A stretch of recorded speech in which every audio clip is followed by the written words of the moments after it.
Bom dia a todos. So good morning to all. Can we get started? I want to thank the presence of all of you and to invite the first panel for the dialogue for the pre-COP30 from science to public policies. Thank you very much to be here. A couple of this translation, simultaneous interpretation. If you need the interpretation, Portuguese and English, you are going to see. You can go outside. You can actually go there and pick the headsets and. Also, the toilet is very near there where the coffee break is. Thank you very much for being here today. I would like to start inviting Professor Patricia Iglesias, Superintendent from Youth and Social Teaching from the School of Law of USP, representing the Dean, to come here and give us our welcome words. So that. Thank you very much, Professor.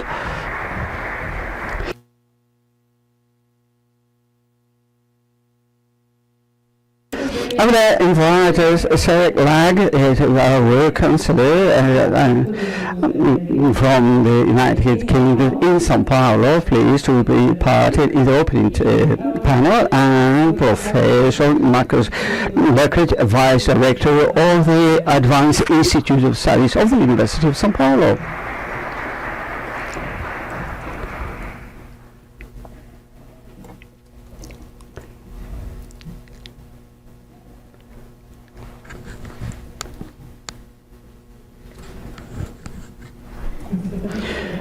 If you'd like to get started, Professor Patricia.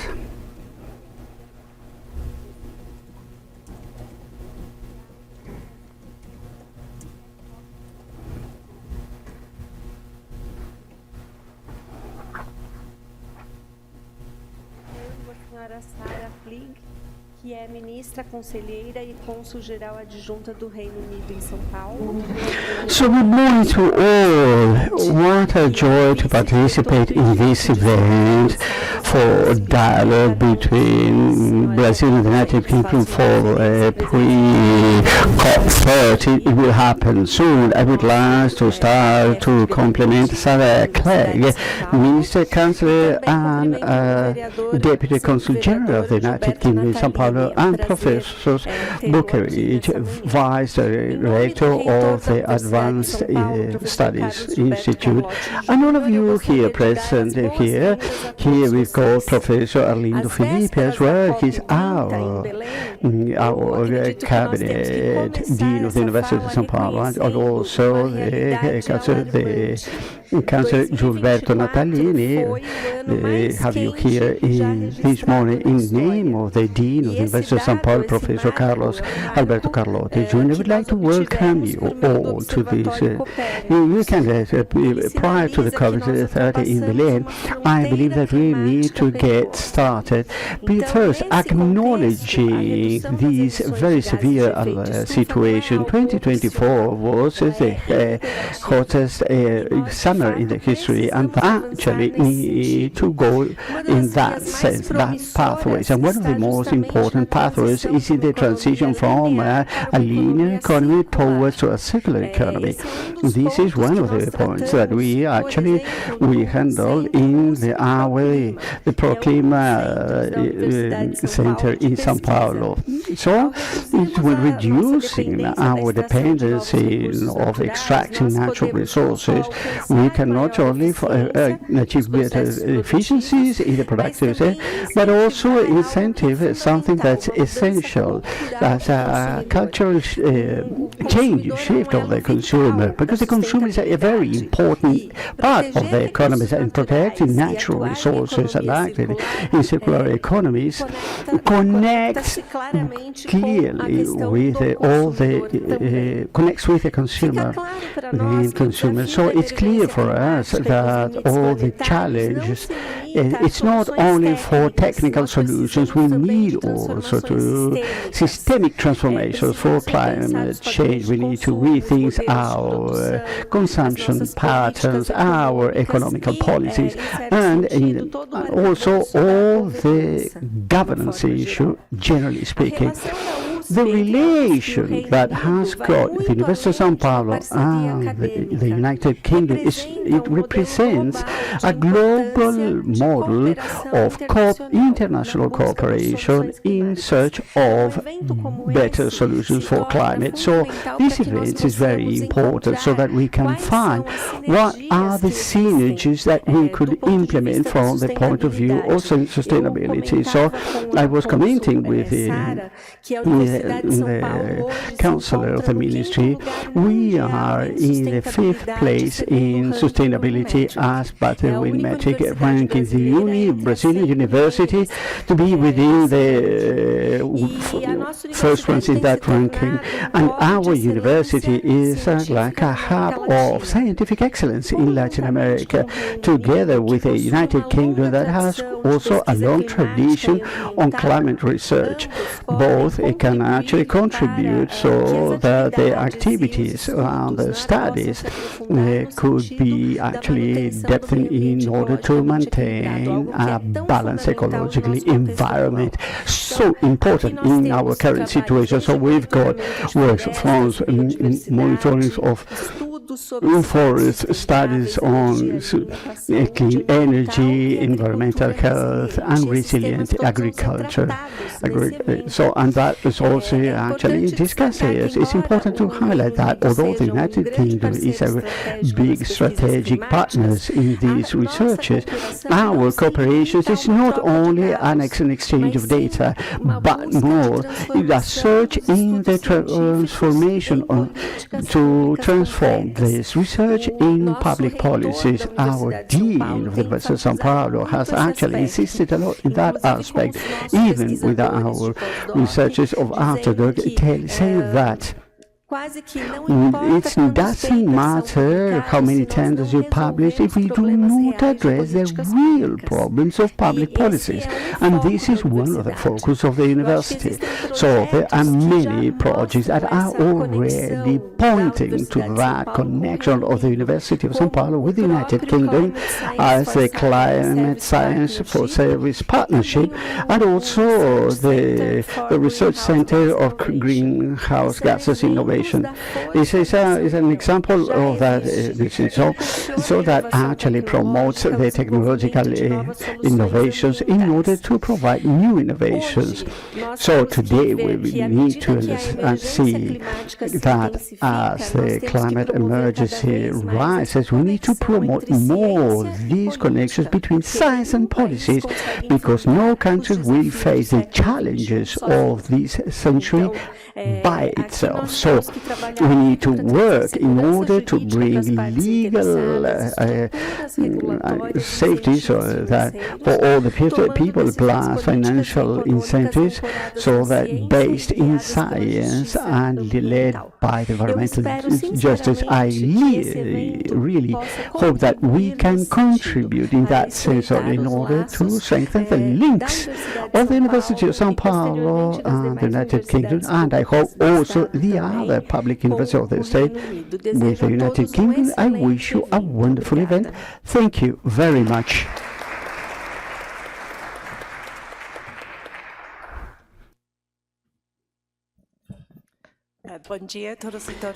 So good morning to all. As she said, I'm Sarah Clegg, Minister, Councillor and Deputy Consul General of the United Kingdom based in São Paulo. So, and I would like to thank first you, Patricia, and Professor Bukarich for this invitation to talk about something that is so important about for this conversation pre-COP30, and the COP30 is going to happen here in Brazil. And before, I'm going to talk in English then a little bit. So, but before going into English, I would like to actually congratulate the University of São Paulo, because this tea, it's amazing. So I am British, and I love tea, but this cup of tea with maracuja, passion fruit, it's amazing. So I'm Sarah Clegg. I'm the Minister Councillor and the Deputy Consul General for the British Government here in Sao Paulo. I'd like to begin by thanking our generous host, the University of Iglesias, a Universidade de São Paulo, a superintendente, a Patrícia Iglesias, muito obrigado por estar aqui, muito obrigado por me trazer aqui. Estamos... E esse aqui é muito, muito importante ser parte desse diálogo. Então, não só o que fazem, é importante que fazem os pesquisadores conjuntos, fazem tanta coisa together starting today, and this event is a step towards that. Professor Marcus Buckeridge and the entire Institute of Advanced Studies, thank you for embarking on this journey with us as well. And maybe this be the first of many dialogues, and may you be alongside UK universities, many of which are represented here today, play a vital role in the fight against climate change. To all of you here today, students, teachers, NGOs, policymakers, your presence reflects the urgency of the matter at hand and a shared commitment to action.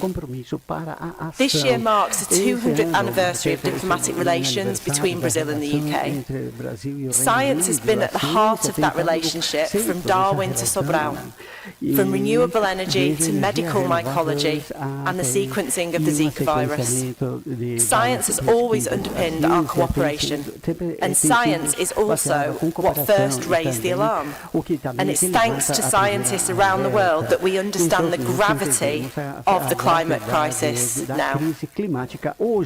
The situation is challenging, but science can also offer solutions. In this 30th year of the Conference of Parties, it is urgent that we listen to science, to academia, and to those who are, after all, the experts.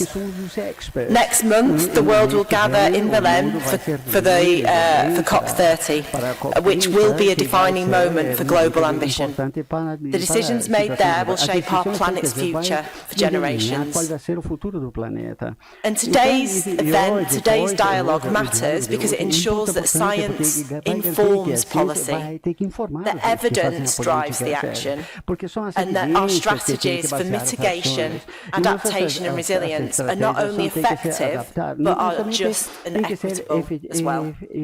Brazil and the UK share a unique responsibility and a unique opportunity. We both have a proud history of climate leadership, and we understand that collaboration is essential to deliver the scale of the change the world needs.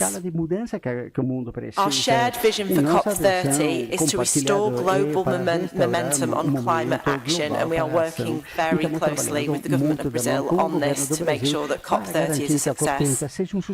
Both of our countries have submitted economy-wide NDCs aligned with the 1.5 goal, and we're committed to leading by example. The UK's 2035 NDC, announced at COP29 last year in Baku, commits to an 81% reduction in greenhouse gas emissions from 1990 levels. This is our highest ambition yet, and we're calling on all countries to match it. Our climate policy is built around 5 national missions, including becoming a clean energy superpower. We are advancing industrial decarbonisation, energy efficiency, nature restoration and green finance, all aligned with our legally binding carbon budget zips. But we also know that ambition must be matched by fairness. A just transition is central to our strategy, ensuring that the shift to net zero is inclusive and leaves no one behind. UK-Brazil cooperation is central to delivering a successful COP30. Through our Green and Inclusive Growth Partnership, we are working together on forests, agriculture, energy and finance, and as today shows, we're also working together on science. Initiatives like the Climate Science for Service Partnership and Amazon Face are powerful examples of what we can achieve together. The theme of today's event, From Science to Policy, captures the essence of what must happen next. We know the science. The window for action is closing fast. We must act now, and we must act together. Knowledge alone is not enough. We need to translate it into policies that protect people, nature, and help our economies grow. Today is not just about dialogue. It's about building partnerships, forging solutions, and turning ideas into action.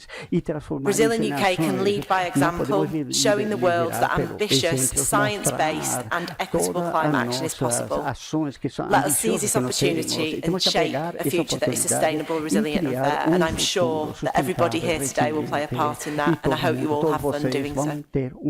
Obrigada. Muito obrigado.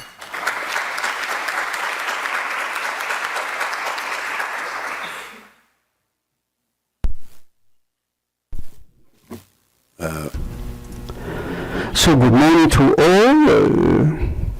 Good morning, people. So,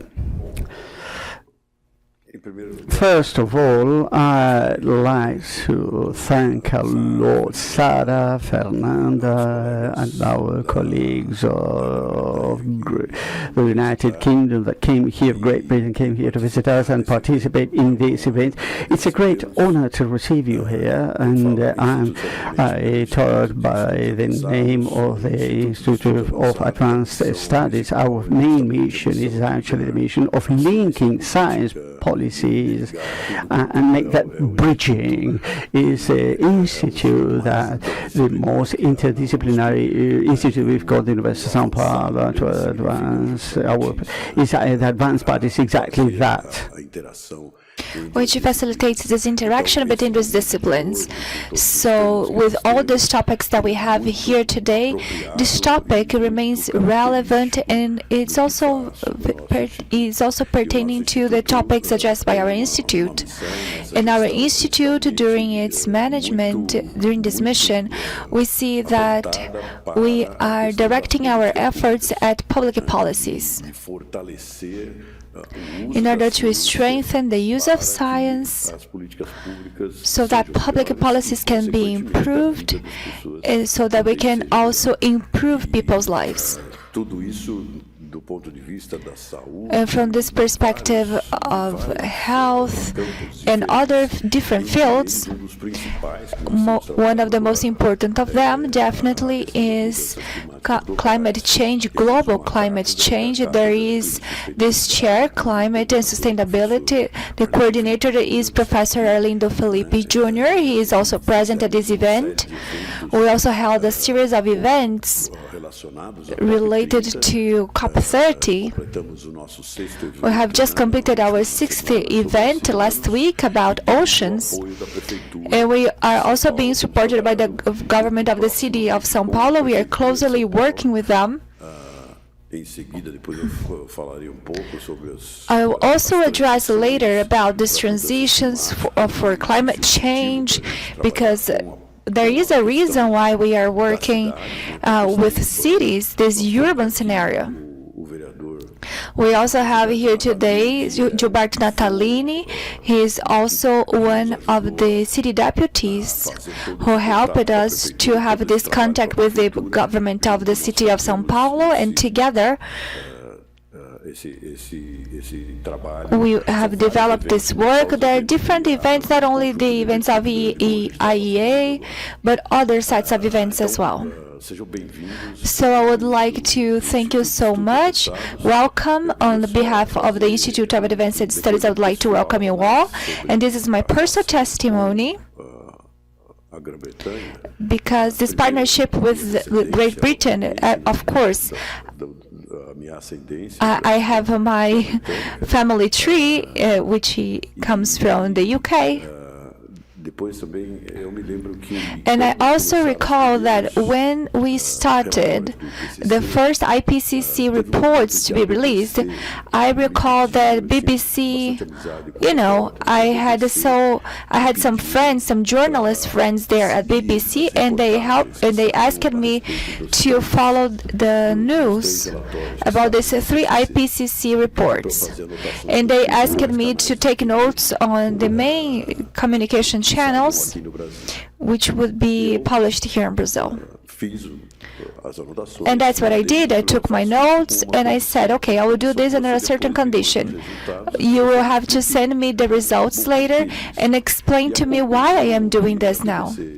And the conclusion that they gave me later was that the two countries that most care about climate change the most, well, in this, the AR4, AR5 reports, I mean, these are all the reports. The two countries that care the most about climate change are Brazil and the UK.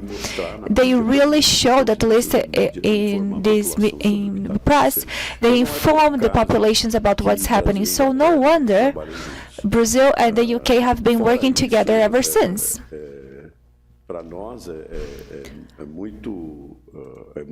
And for us, it is also interesting to have this interaction with England, because we work so well with the science, the scientific style of your countries, and with the US as well, but we also go well along with this UK government's style of science, and we have learned so much to do a scientific study, to make scientific studies. We have had this experience achieved. As a professor here mentioned, we have this high level of science in this institution. This has to do with the contributions provided by Great Britain. So it is an honor and a pleasure to receive you here. I also expect that this first event, Fernanda, with the first about COP, this COP will soon be gone. There will be some conclusions. And I hope that next year we may resume our conversation and look at what has been decided, and not only with the University of São Paulo alone, but with the University of the State of São Paulo, University of Campinas, the other two state universities in our state. So may together we look at these perspectives in terms of decisions made and think about the next COP, and according to what has been informed to me, might be in either East Australia or in Turkey. Whatever the country, we will be there paying attention to everything that will be discussed. So our main focus is definitely to look at science and how science can help in practical terms, as Sarah mentioned, so that we can design new public policies so that they can be well rooted in these topics. May we always start our work now. Let's get started.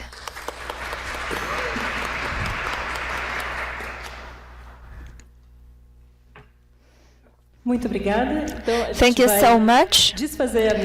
Now this opening table will come to its conclusion. Thank you so much for participating. Okay, we'll take a picture later. Okay, you have taken a picture. All right, good. So thank you so much.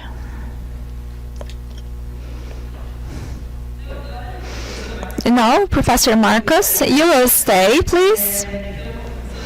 Professor Marcos Buckridge will give us an overview on the concept of climate change and why this scenario is so important. He is also the Vice Director of the Institute of Advanced Studies at the University of São Paulo. He was also the researcher at the Botanic Institute for 20 years here in São Paulo. And since 2006, he is the professor at the Institute of Biosciences in the University of São Paulo. And he was also the director of this institute in 2018. Until 2019, he was the president of the Academy of Sciences of the Institute of São Paulo. And at the Institute of Advanced Studies of USP, he coordinated the program called USP Global Cities. He is focusing on biology of systematic biology and the application of network theories to understand the plants as a whole. And he also has developed some research on designing public policies based on scientific knowledge. In 2019, he was the only scientist in Brazil to be part of the special report 1.5 Warming World, published by IPCC, published also in 2018. Thank you so much, Professor. We would like to hear you now.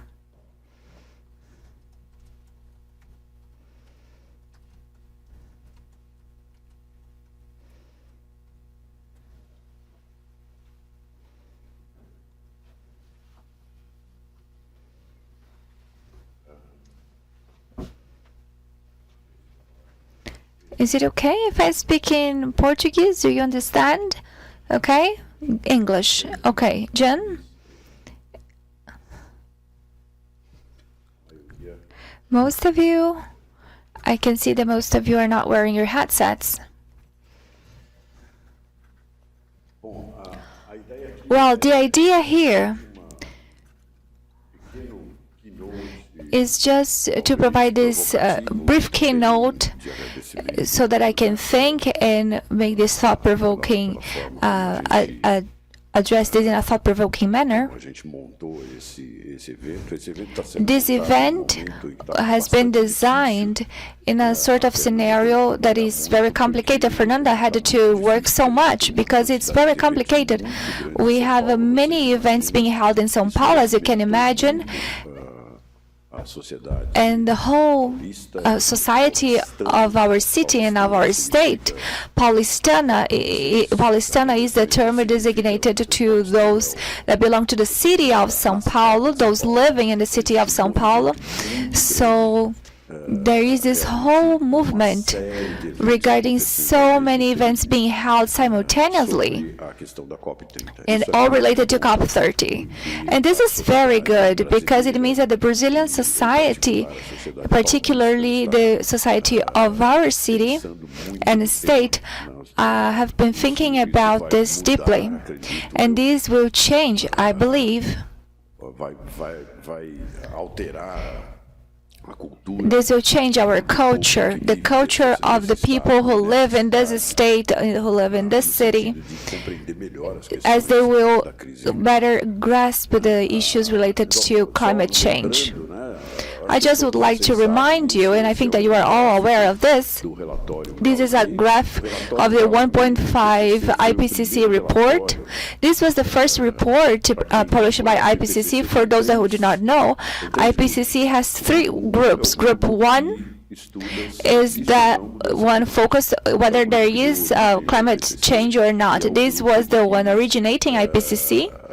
And this is also comprised of meteorologists, physicists, and they always say, okay, the climate is indeed changing. They are the ones saying that, and this is changing towards a certain direction. Group 2 is that once the climate is indeed changing, they try to understand the impacts caused by these changes. What happens when these changes strike us? And Group 3, at the outset of this process, was a smaller group. This is the one proposing solutions to address these impacts. And we are talking here about technology, society, and social issues, inequalities, and other topics. And this report, which produced this graphic, was the first one that gathered together these three groups. We worked for a shorter period of time. We worked for only 2 years. And we gathered together these three groups so that we could see the full picture. Okay, here is the change. This is the graphic that you will see. This is based on the change identified. The projection had three different scenarios being portrayed. And the projection is, if we follow this path that we have been following, here we see actual data up to 2018, as you can see here. 2018, if we continue doing things the way we are doing, if we keep the same pace, between 2030 and 2052, we would reach 1.5 degrees. We have been discussing this 1.5 before the report because COP15, which was held in Paris, they demanded us to elaborate a report about what happened if we reached 2 degrees. But we decided to work differently and think about 1.5 degrees instead of 2 degrees, because if you think about 2 degrees, we're going to stop only when 2.5 is reached, because that's how the world works. So the whole report was totally designed for the reaching of this 1.5, which probably represented a big problem, because science was adjusted to think about 2 degrees only. Scientific papers were all designed for 2 degrees. Not many were thinking about this 1.5 degree. And we know that the main effect of this temperature increase, due to GGE increase, modifications that occur in the atmosphere as well. These effects can increase exponentially, not linearly. So 1.5 degree is already enough. It's more than enough. And with this 1.5 degree issue, we had to do our best to put efforts forth so that we could see what was available in the literature about this topic. And that's the beauty of this report, because there are 5 chapters. The first chapter is a classical one, as you can see this figure, which is showing the increase. And the second chapter, and the other chapters are also classical chapters because they tell us about the impacts. And then chapter 4 comes, and I focused my work on this chapter because we looked at whether there is a technology or not. At that time, if there were technologies available and what types of technology were available in the world, so as to tackle this issue of climate change. And the most original of all, chapter 5, which was inserted in this IPCC report for the first time, was the chapter on people, social impacts, and inequalities. So that's why this chapter is an articulation in this history of IPCC in a certain sense, because the reports, the regular reports, they were all part of the literature. The IPCC does not produce data. This is good to keep in mind. They only look at existing data. So when we work at IPCC, this is interesting because we have access to the Stanford Library. We have access to all sorts of library all over the world, to every single piece of literature. If we do not find this, well, IPCC is wonderfully organized, so they are going to look for all the details that we need. I just would like to remind you the topics that we will discuss today. So we have to keep in mind that climate change, as Patricia said, this is a systemic issue, not a single issue. And there is a term that I have started to use, which is emerging causation. Emergent causation is when there are multiple causes which will generate multiple effects. So this is not a cause-effect, a single cause-effect relation. It might seem trivial, but it is not trivial at all, because in this middle of this emergent causation, and there are multiple causes acting on a system, this will work as for those who are keeping pace with AI. This is a neural AI network. Some causes will interact with certain factors impacting them, and this will create a very complex mathematical model which will generate this emergency, and this emergency may be of all sorts. Statistically, it can be basically anything. So this is the monster we are dealing with. And here are some of the causes. GEE, food waste. For those, this for Brazilians, this is a term used by FAO. Food waste is not food waste, it's food wastage. Wastage because you can see the whole production, consumption, and transport of food. 1/3 of the food produced in the world is being wasted.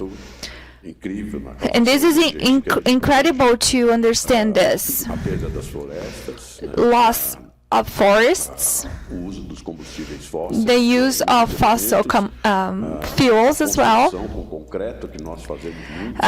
concrete-based construction, which is a big source of emission, and the system is much more complex than that. We also see the effects, as we can see, floods in southern Brazil. Maybe in England you might have seen the news what happened last year in the state of Rio Grande do Sul. There were over 300 cities flooded in the southern Brazil all at once, and that caused this striking effect. I talked to a professor who visited this place after a year, and they visited all the cities that were struck by the disasters, and she told me that some cities simply vanished. The water just came and flushed away everything, trees, poles, electricity, houses, everything. In other cities, the river now occupied the city. When there was a city occupying that land, now there is a river. Just for you to have an idea, we suffered so much. The airport of Porto Alegre, which is one of the most important capitals in Brazil, the runway was totally flooded for how long? 4 months, 3-4 months. So the disaster is super important. So there are multiple causes involved, of course, but yes, climate change is one of them. The heat waves is also another topic that will be developed here today. So our main expert couldn't attend this event, Professor Saldiva. We wish we could have had him. Unfortunately, he couldn't, but he has been working on heat waves. And this is the most mortal impact that we can see. This is the most killing cause, especially the elderly and the youngest as well. The most unequal ones are those that are part of the 2018 IPCC report. We have seen according to the data, right? Fernanda, please keep my time, all right? Pollution as well. We also have to address this. Colleagues talking about pollution. And at the IPCC, we used to call it teleconnection. A teleconnection that is very important in order to the use of petrol and the production of microplastics, macroplastics, and nanoplastics, and plastics in general, which are already inside the cells of everyone who is present here today. So this is a type of pollution that has to do with our habit of using fuels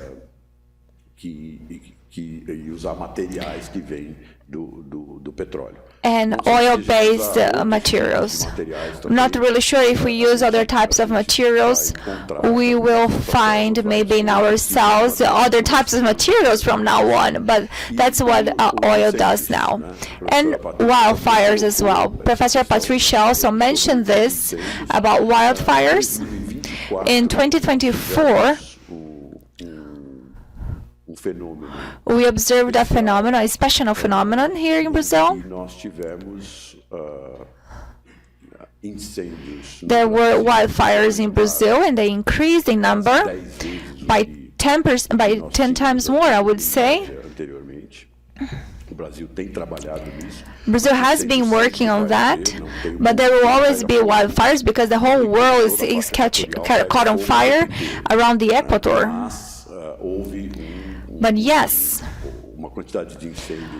there was a huge number of wildfires in 2024, and the estimates provided by the Civil Defense of Brazil is that the cost in order to address the effects caused by these wildfires is around 720 billion reals, which is a big amount that could have been allocated to education and other important fields that we need for our society. And what about solutions? So there are nature-based solutions. Professor Jean-Paul Metzger from Brazil and other colleagues from the UK, they will also address nature-based solutions. This is a very interesting topic. We are very much interested in this, and also the change in the construction field. We also have some friends from Polytechnica school. They are working with different types of concrete, new materials that can be used for civil construction, and making forests, rainforests. Our English colleagues have visited the Amazon region and also in the Atlantic rainforest. Since the 90s, we have been developing solid science-based methods in order to regenerate and recover the forests. Professor Ricardo Ribeiro Rodrigues is the one taking the lead in this. Professor Sierra also is coordinating another big project in Brazil. We have seen many forests being recovered, also with his former student Pedro Brocalion. He has been doing an amazing job here. So the idea is to preserve the nature. This is about recovering. This is a dream. This has become a reality. This is an action. And from my own lab, we know that once we started this process to recover forests, we also can capture more carbon, more gases, and there is this whole work related to soil, and we have been doing this in all Brazilian biomes. So these solutions have been arising, and I'm talking about the Brazilians, and of course we have observing these solutions coming up in different countries. We also needed to improve this urban awareness. We have been doing this with the government of the city of São Paulo. Urban Green has become the main tool for Brazilian cities in order to fight temperature increase and also climate change. The efficiency of water use, and of course we're talking about agriculture here, and cities, of course. Naturally, in the cities we are now developing different projects, and fortunately we were visited by Professor Yu from China. He was the one bringing us the concept of sponge cities. He had an accident here in Brazil, unfortunately, and he actually died here in Brazil, but the idea of sponge cities has remained, and we are definitely working on this idea so that we can articulate this with ideas related to science-based solutions. We have to discover our rivers in order, when it comes to, we are uncovering actually, or unearthing, not discovering them. So we are uncovering or unearthing our rivers so that we can work with water differently. And also about energy, this is something that we needed to address today, especially when we touch on cities. The energy matrix of our country is very green, efficient in different aspects, especially because of ethanol. And now wind power as well has been helping us so much.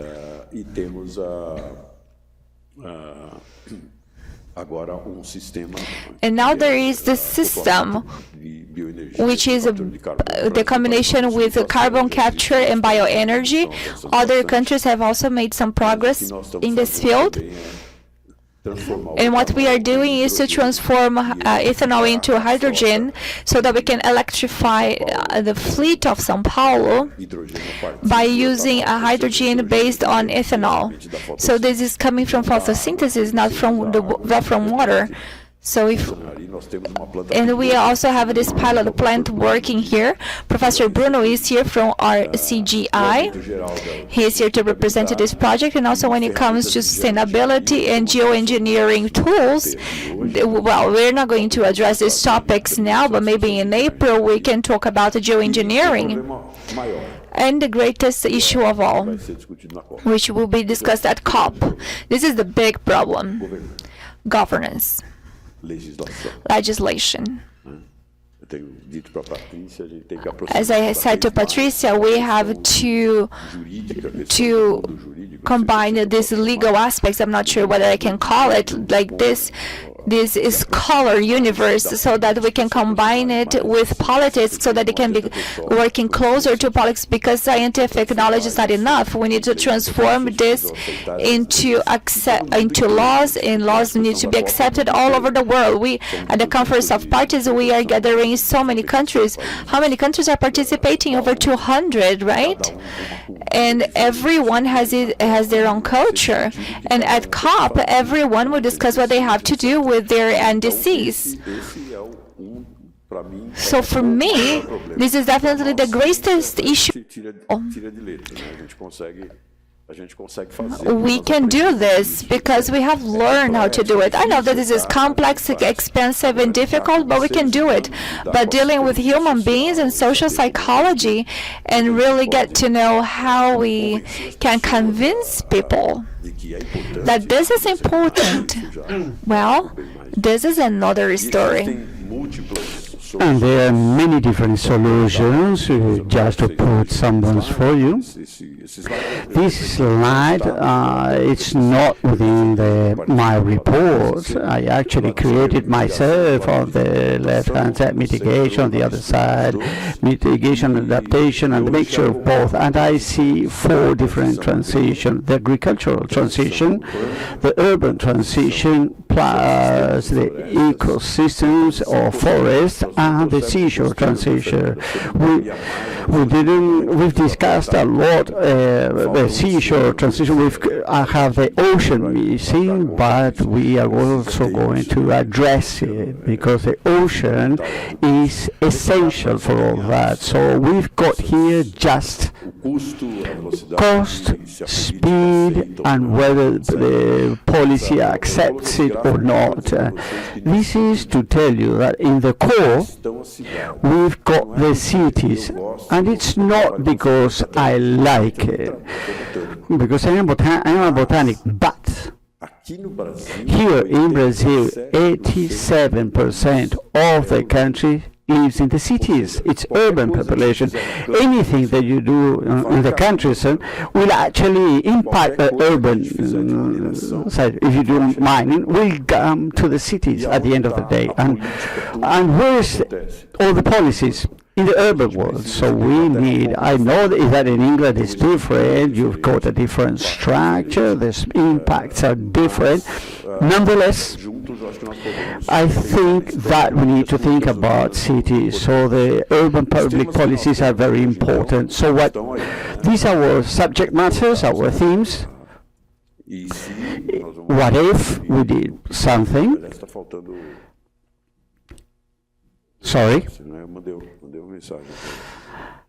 So these are our subject matters: the use of land, the urban challenges, biodiversity, a little bit about health, human health, and tomorrow we are going to talk about public policies, and we are going to have the climate secretary of São Paulo that have created a very big task force regarding public policies.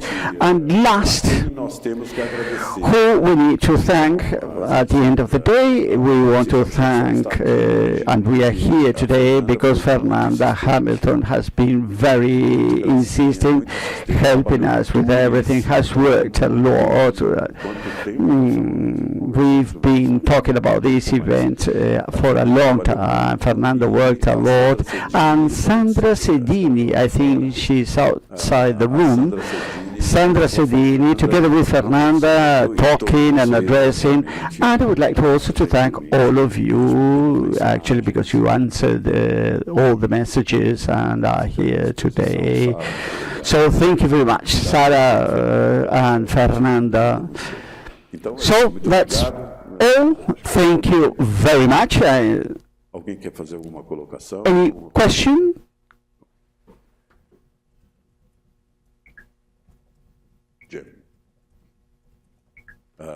Is there a microphone somewhere? A microphone, please. Because we are recording.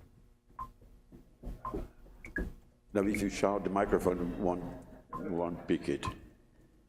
I won't make you to go out of there, but she's getting it.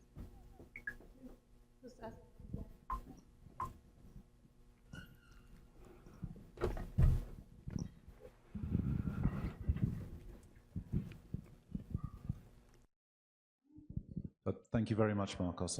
An extraordinary view of the challenge of the scope that we're trying to encompass here today.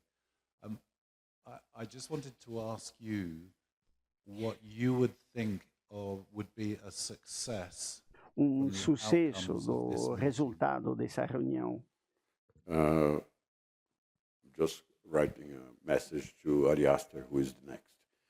Então, you're asking about the outcomes of this meeting. Sobre o resultado. O que o senhor acharia? O que seria um sucesso para o senhor? Sobre qual seria os resultados? First, reverberation. I don't think today people that are here is enough. I don't know how many people are online, but there will be a reverberation among us, right? But the reverberation, what we see at the Institute of Advanced Studies is that after a meeting like this, the visits, all of these are being filmed, and we are going to produce a text as well, and a letter or something that I don't know. We have to discuss together in afternoon tomorrow. A letter that I think maybe a letter could still be sent to the COP30, right? With the voices of Brazilian and UK scientists. Let's see if we can do. But this would mean for me success from our point of view. We are not doers, right? We are doers in the laboratory, in the field, but we are not politicians. Although there are people from politics here, but we have to influence them. We are trying always. Once I was part of a group that did this for the Glen Eagles COP, for G20, not for a COP, sorry. The idea of a green paper is a really nice way to frame it. Yeah.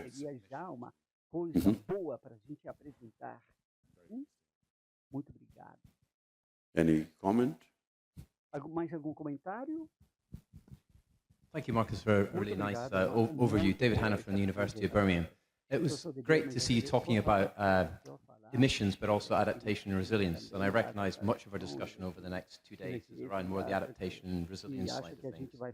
So I wondered, with your leadership in the Institute of Advanced Studies, if perhaps you could comment on the emissions side, in that 85% of emissions is due to energy production.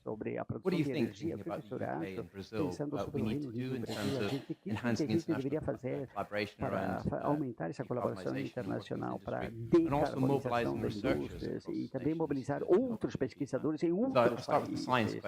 Então, vamos parar por aí com a pergunta the emissions, on the side of the emissions, we are working starting with bets. I think this is where we could collaborate. I heard that you are now doing very well. You managed to, your emissions are doing very well, and ours as well. I think probably this is a consequence of what I just said about the Brazil and the UK worry more about the system. So we are becoming, although Germany is ahead in many things as well, but the Norwegians and the Swedes as well. They're quite small countries. For a country like Brazil, that is a continental country, we are doing a lot already regarding emissions, distributing ethanol. If you go to Manaus, you will find ethanol in the pump for you to use in your car. And now I think going to electrification, I'll give you my opinion, right? Europe decided to go to electrification, and we already know, our calculations here say that in terms of emissions, our flex fuel cars, the hybrid flex fuel cars that we have going in the streets now, emits less than the 2040 European car. Now, this is the comparison that we have made by scientists here. In a week, we are going to have a second commemoration of the 50 years of pro alcohol. That was a big program that we have here. We had it first there together with Jim. So the Brazil is doing very well in that. I think we could, one of the best things that Brazil and the UK can do is to give an example to the world. This is the first thing. And regarding working together, perhaps if you could import our ethanol, that would be, I know that Trump pushed, I know you taught me that you use ethanol in your cars there already, 8%, right? You said? However, Mr. Trump negotiated with the UK, if you want your taxes to your taxation to be lower, you would have to import the ethanol from the US. But anyway, it's ethanol. If it's 8%, it's going down. I would like to see one day maybe the UK using flex fuel cars like we use with ethanol in the pump as well. That could be quite interesting.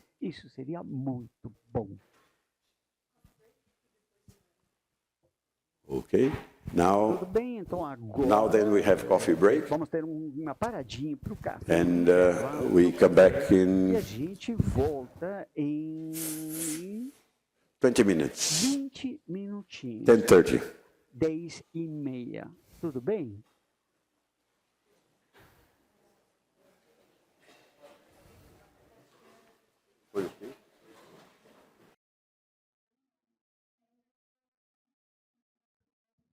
Very typical Brazilian food.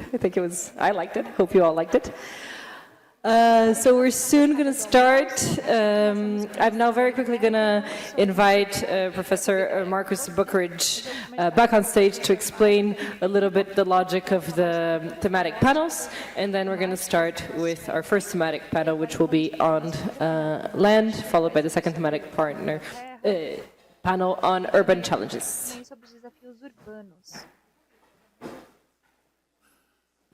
Thank you, Fernanda.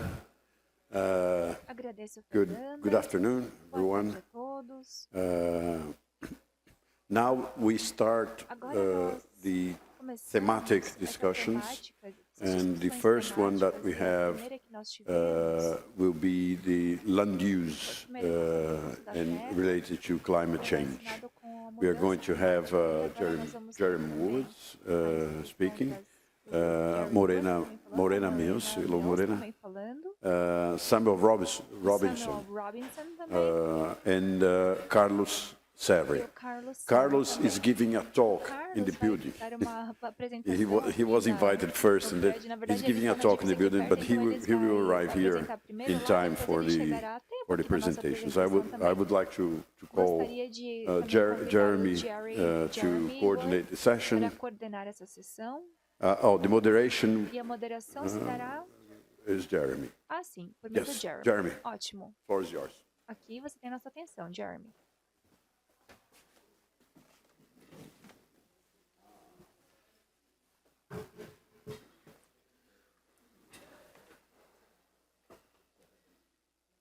So this works, does it? Está funcionando, certo? Ótimo. Just asking me to explain the dynamics, but the dynamics will be in the hands of Jem. But the dynamics is basically the same as we use it in the morning. Well, now I'm worried. So the dynamics will be the end of me. It will be in our hands. If it doesn't work, we blame Jem. You never explained that to start off with. No, that's fine. Dynamics, I mean the way we discuss in the presentations, right? Yeah. No, fine. You want to call everybody to E vamos agora convidar a todos para sentar com vocês, certo?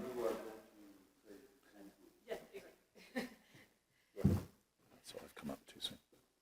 So yeah, we had the morning of contextualization, a little bit of the debate and what will happen if we do nothing or if we remain on the path that we are today. And then we have a few thematic panels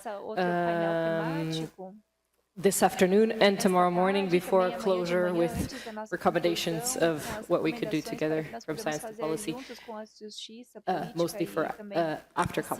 Again, anybody who has questions, the YouTube chat is not working, so any questions can be sent to segini@usp.br. But actually, we've now opened the floor, so we can also have them here. And now we're going to then start the thematic panels by a panel on land and climate change, where we want to explore the complex and evolving relationship between land and climate change, from soil to carbon dynamics to energy transitions and restoration, examine how scientific insights and policy innovation can shape sustainable land management strategies. So our panelist and chair, Jeremy Woods. Jeremy is Professor of Sustainable Development at Imperial College London and Director of the Centre for Environmental Policy. His research focuses in the interplay between land use, energy systems, and climate mitigation. He has led the development of influential climate tools such as the Global Calculator and the Financial Times COP21 Climate Calculator, supporting national and international climate negotiations. He's a leading voice in bioenergy, food security, and land-based climate strategies. Thank you for being with us, Jem.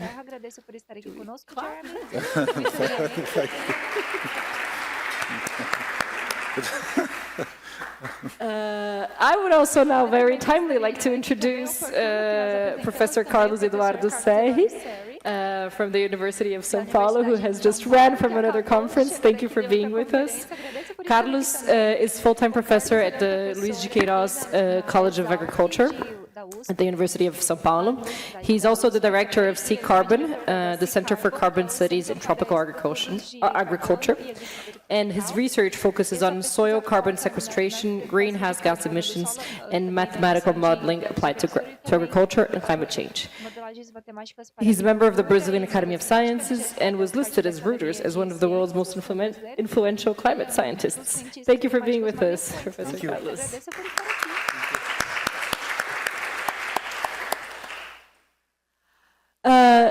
Then I'd like to invite Dr. Morena Mills from Imperial College London to compose the table, please. Dr. Morena is a researcher in environmental policy and practice at Imperial College London. Her work applies social science theories to biodiversity conservation with a focus on improving policies that affect species persistence and human well-being. She leads projects on conservation interventions globally and locally, including in the Brazilian Atlantic forest. Morena has just flown in from the UK this morning, so thank you so much for the effort. Thank you for being with us.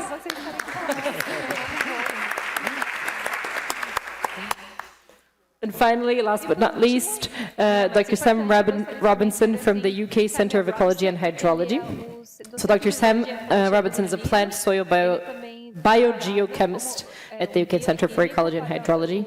His research explores how environmental change affects soil biodiversity and biogeochemical cycles, with a focus on plant microbial interactions during ecological restoration.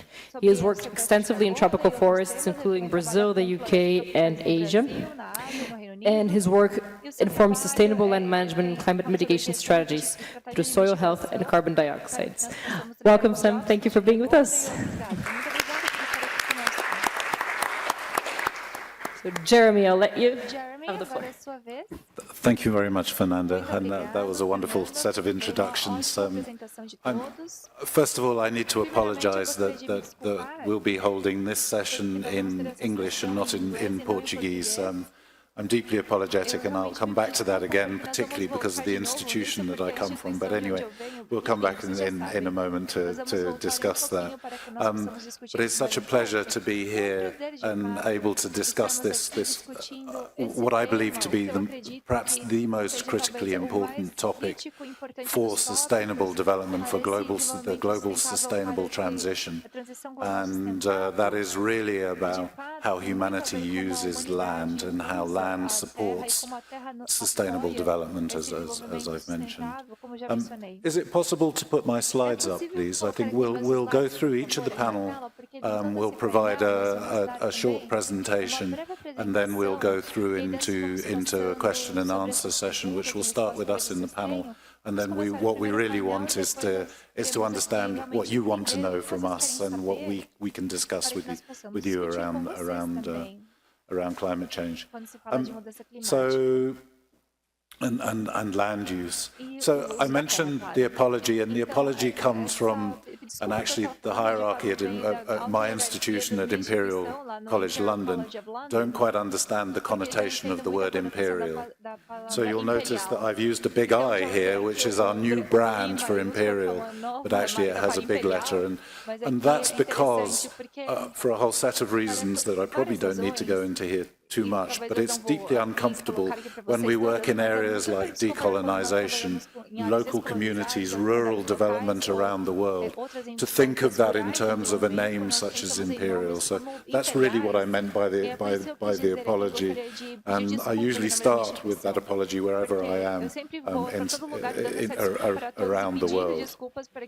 So I started off, and again, I'm deeply grateful to a number of people in this room, particularly to Brazilian scientists. I started off working on bioenergy and development. I worked with a focus on development across Africa, and I use the term across Africa carefully because Africa is such a vast continent with such a massive cultural diversity. And I worked a lot here in Brazil and was supported by the knowledge that was being generated here in Brazil. Marcos, you were involved in generating the knowledge that I found so useful. But the critical point that I wanted to mention was that every time we tried to assess the potential for bioenergy, either at a national level or globally, we came across the problem that I think is, or an issue that is inherent to land use, and that is that people use land and live on land and get services from land around the world. They use it in the ways that are sensitive to their own cultures, to their own traditions, to their own activities around the land. And we couldn't understand the potential for bioenergy unless we understood these interactions, both the physical components, but also those very human aspects. And that led me to I think, a very different perspective around the potentials for bioenergy. And I call that the four securities perspective. So unless we were able to understand the interaction between energy security, environmental security, and human development at that time, and here I'm talking about the 1990s, we weren't able to make very much progress in terms of understanding the potential for bioenergy.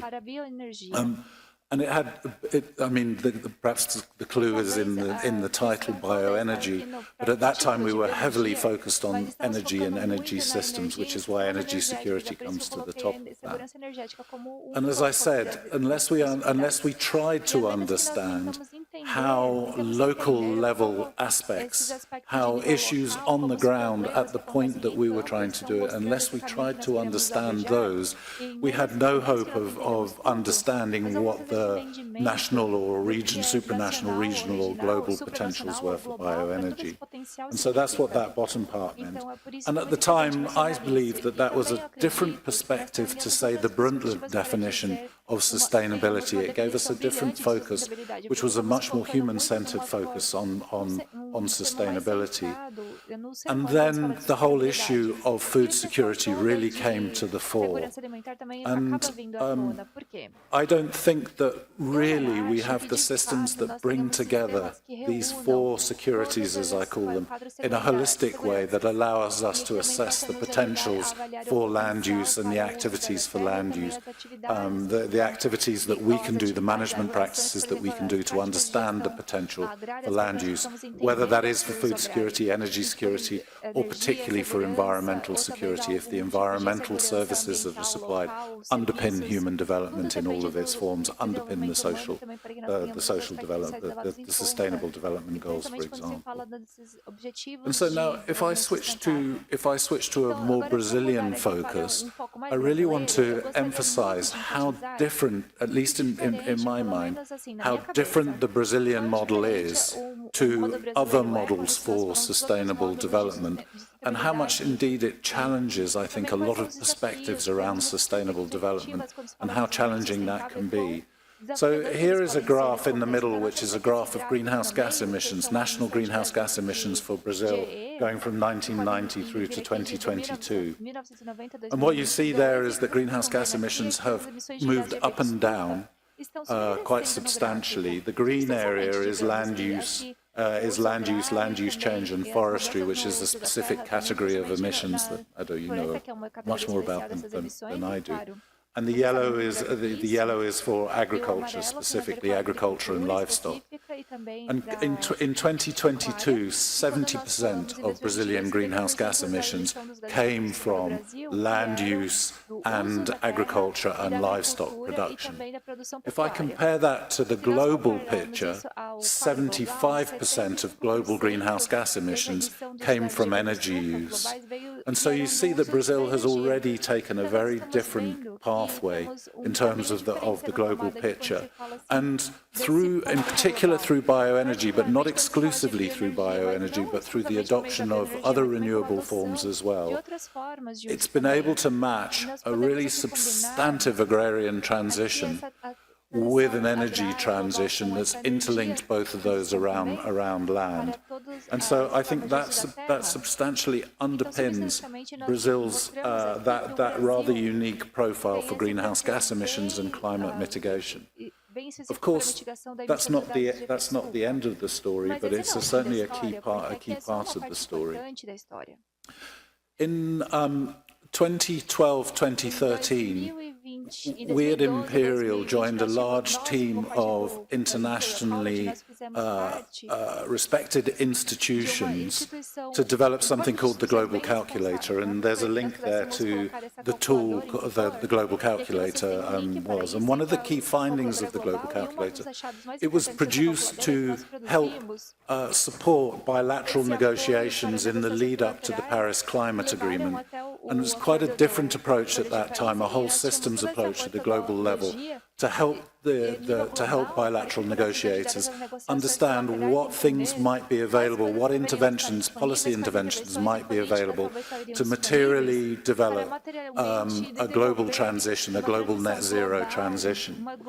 And so the figure shows, which I think really happened for the first time, it shows what would happen if you move from what we call a level 1, so you'll see down on the x-axis, 1, 2, 3 and 4. Level 1 is a minimum level of ambition for climate change, going all the way up to level 4, which is an extreme level of ambition for climate change mitigation. Sorry, I should have said the mitigation word in that activity.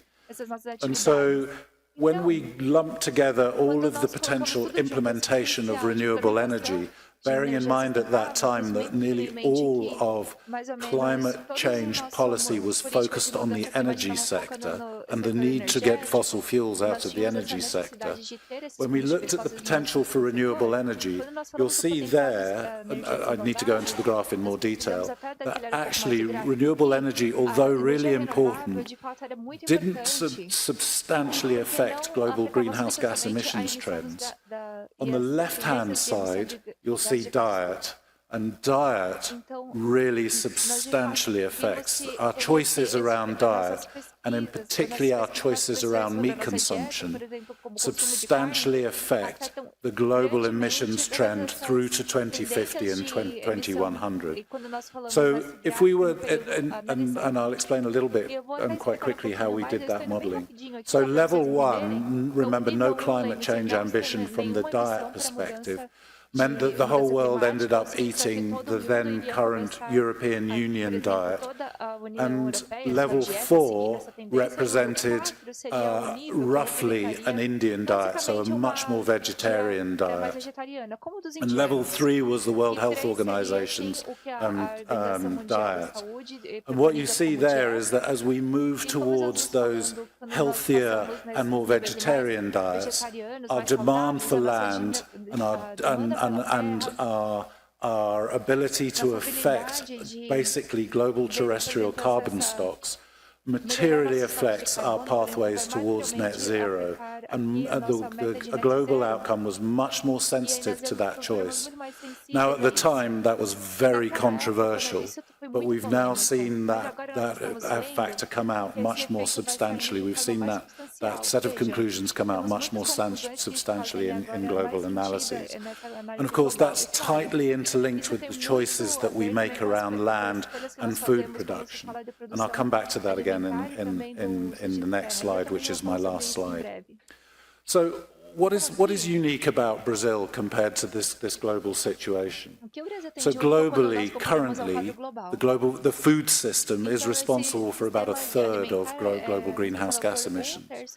And as I mentioned, in order for us to get on a 2 C pathway or a pathway that's compatible with net zero by, say, 2050 or 2060, we would need to remove fossil fuels from the global system. But we would also need to start addressing food emissions quickly and within that time period. So over the last 25 years, Brazil has become absolutely central to global food security. It's expanded the production of the world's key agricultural commodities, and it's been able to do that and match global demand for those commodities as demand has increased very substantially, particularly for livestock products. And so its agricultural sector has expanded really quite substantially and now represents 20% of GDP and produces, for example, 36% of the world's soybeans and 13% of the world's beef production. Much of those soybeans, in fact, nearly all of those soybeans are exported, are exported for animal feed. And so you see this tight interlinkage now between livestock production and global agricultural changes and Brazilian agricultural changes and the relative importance in them.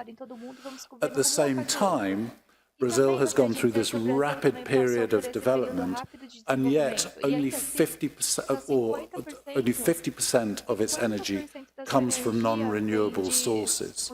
And that's been absolutely critical, and indeed Brazil's alcohol program, its ethanol program for the transport sector, its use of biomass for other forms of energy, including electricity, and its integration of those forms with its agriculture and its land sector have been really critical to its development path.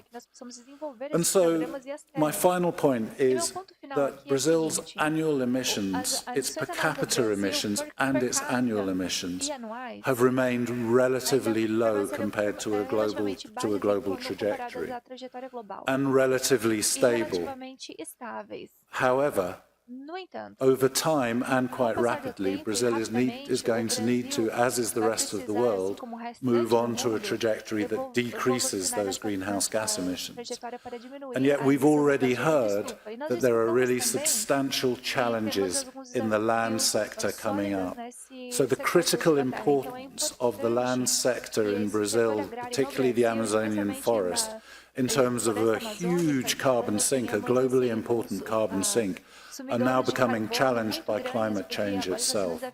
But that challenge is not only affecting the carbon sink in the forests, it's also affecting the future potential productivity of the land. And I think for me, that sends out, that most clearly states the kind of critical challenge that we would like to talk to, I think, around in this panel, around the land sector, its role in sustainable development and its tightly coupled role with sustainable development and climate change. So with that, I'm going to stop. I'm going to say thank you, and I'm going to hand over to, I can't remember who's next. I think it's probably, is it you, Ado? It's to Seri. Yes. Okay. So could we bring up the next set of slides, please?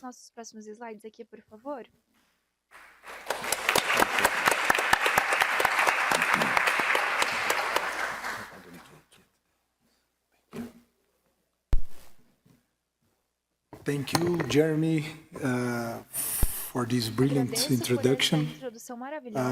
Thank you, Marcos Buckridge, for inviting me to be here. It's a pleasure. It's a challenge also. And thank you guys for coming from such a long distance, and the Brazilians that are here. So many activities going on at the same time. This pre-COP initiatives are very interesting, and it's a pleasure to be here. Yeah, so Jeremy, I think you already gave a very good context. So what I would like to share with you here are some of the challenges and opportunities for the agricultural sector in Brazil. So I didn't know that you were going to show some slides, so I will go very fast. For us here, the challenge is not only to reduce emissions, but also to increase removals. And as you said, all the sectors need to reduce their emissions. But the only sector that can do both, not only reduction in greenhouse gas emissions, but increasing removals in carbon sequestration, is the agricultural sector. So the idea here, you already showed this slide, so I will go very fast, was to say that globally, and the Brazilian emissions are very different. You already did that, so I can skip that and tell you that the first challenge we have here in Brazil, we should have done this already, is to stop at least the illegal deforestation. I think it's the only country that half of its emission comes from something that's not an economic sector. I totally disagree when I see that all these emissions are being attributed to the agricultural sector, which is not true. Part of the deforestation, and large part of the deforestation, is illegal deforestation. So according to some INPE data, more than 75, sometimes 80% of the illegal deforestation, of the deforestation is from illegal activities. And when we put this all together, we see here that 73%, if we add up 46 from deforestation and 27 from this yellow bar that Jeremy already showed from agriculture.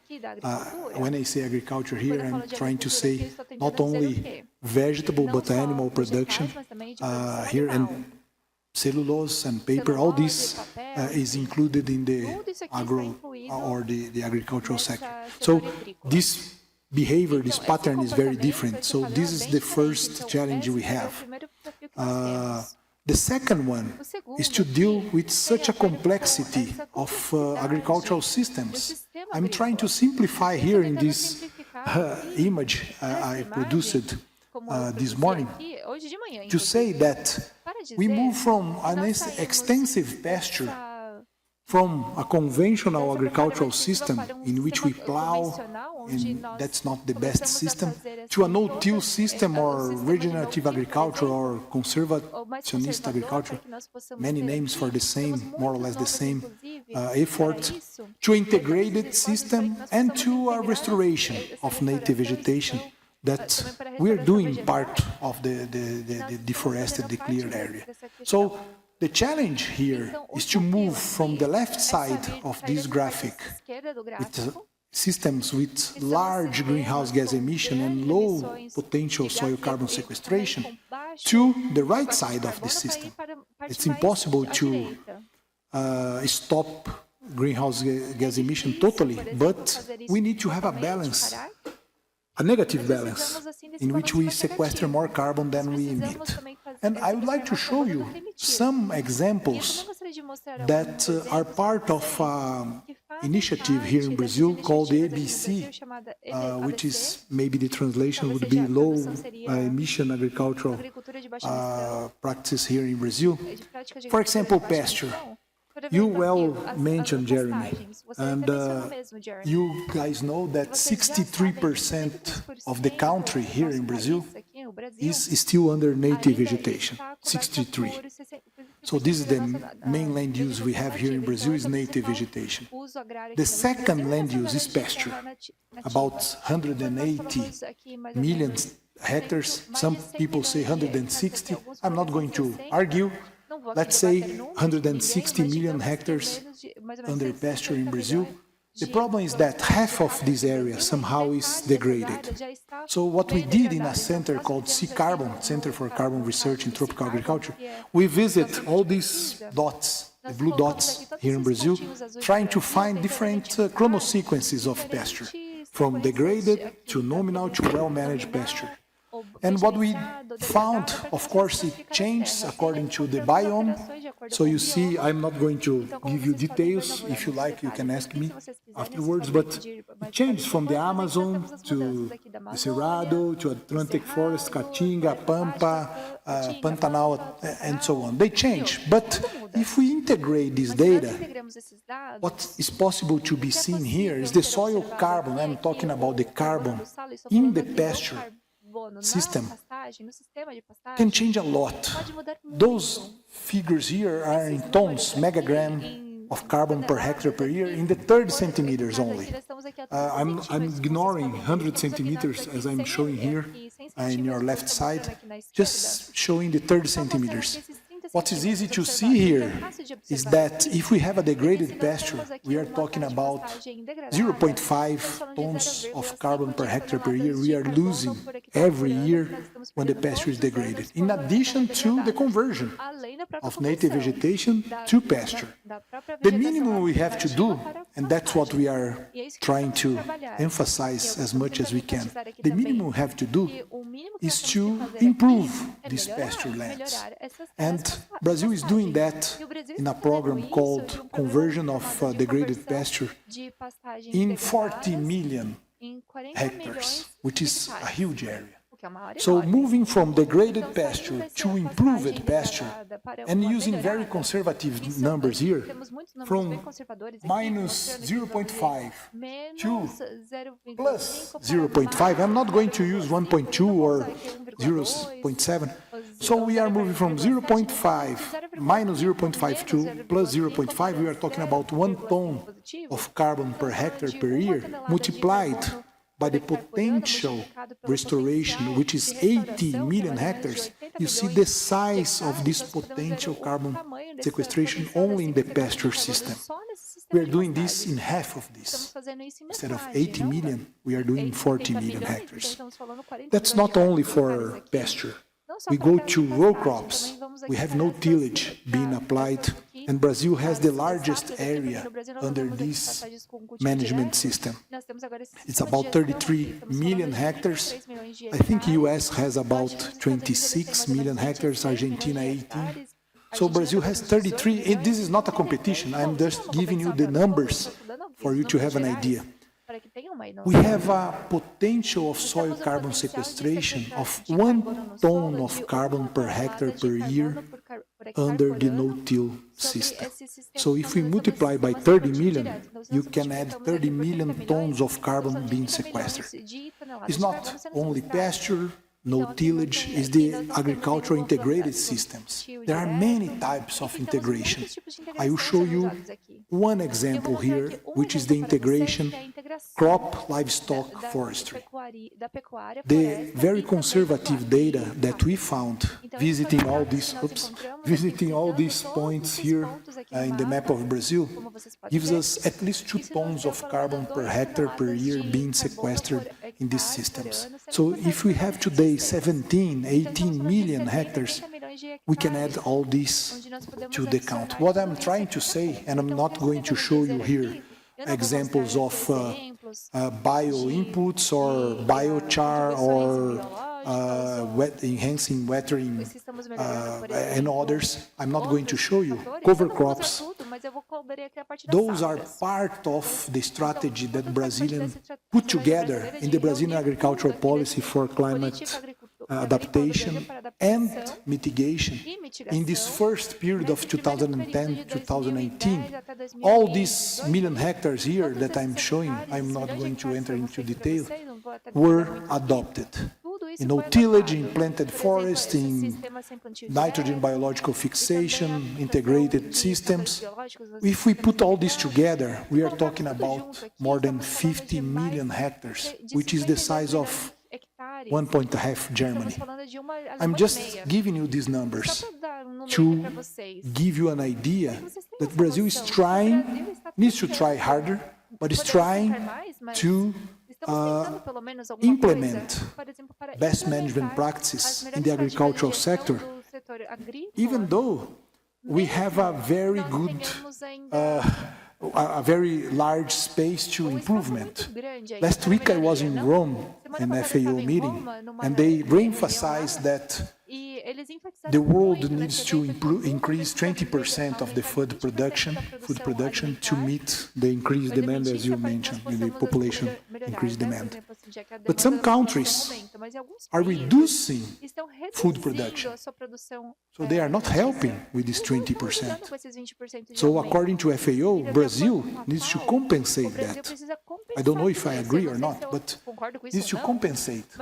Instead of the present production, FAO suggested that Brazil has to increase 40% its food production for 2050. And without deforestation, of course, without the knowledge we have today, because the climate is changing. This year is the hottest year we are facing. So that's the challenge. For the next period, 2020 to 2030, this program has a different name now. I don't understand. Our politicians changed the name, but doesn't matter. This ABC Plus has now the challenge not only to implement those best management practices, those strategies, but they need to be integrated in the rural property. So the vision of landscape, we were talking last night during dinner about this challenge, and this is the challenge Brazil is facing nowadays. So we put together a very simple exercise. I'm finishing, Jeremy. An exercise. You didn't say anything, but I felt like a kind of a... You know, I could listen to you all day. So. No, but I'll finish. We did a very simple exercise here, not only for Brazil, but the entire America. So all this green part of the world here. What we did, we visit 13,000 papers, published papers, and we selected only 1,200, all these white dots that you can see in the map, because they had enough data for us to calculate the mean soil organic carbon accumulation rate, as you can see here, if you like, I can share this paper, but it's very small here. Assuming the adoption of only 3 best management practices. Improved pasture, that's why I showed you the example before. Conservation agriculture, as no tillage, for example, and the integrated agricultural systems like crop, livestock, and forestry. Only these 3 practices in 30% of the agricultural area of the Americas. 30%. Why?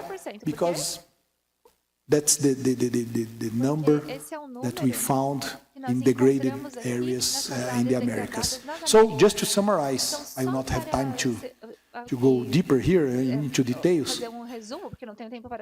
Adopting these 3 practices in 30% of the agricultural area, which is 300 million hectares in the Americas, we can lead for a carbon sequestration of about 13 petagrams of CO2 equivalent over 20 years, because after that we get an equilibrium, a steady state is possible to sequester more, which is equivalent of offsetting almost 40% of the agricultural emissions for the same period. So my message is that it's possible to be done. We have to implement this better and in larger areas, and this is a contribution that I think the agricultural sector can give, in addition to produce fiber, fuel, food, and the challenges are huge. All these systems here, we have to move from carbon footprint to carbon balance. We have to use global calculator that I had the pleasure to visit some years ago. Now I will do again. And all these tools to help us, not only the temporal resolution, but in the spatial and the precise of this information. That's what we are trying to do in this Center for Carbon Research in Tropical Agriculture, which I'm not going to present because I don't have time. Thank you very much.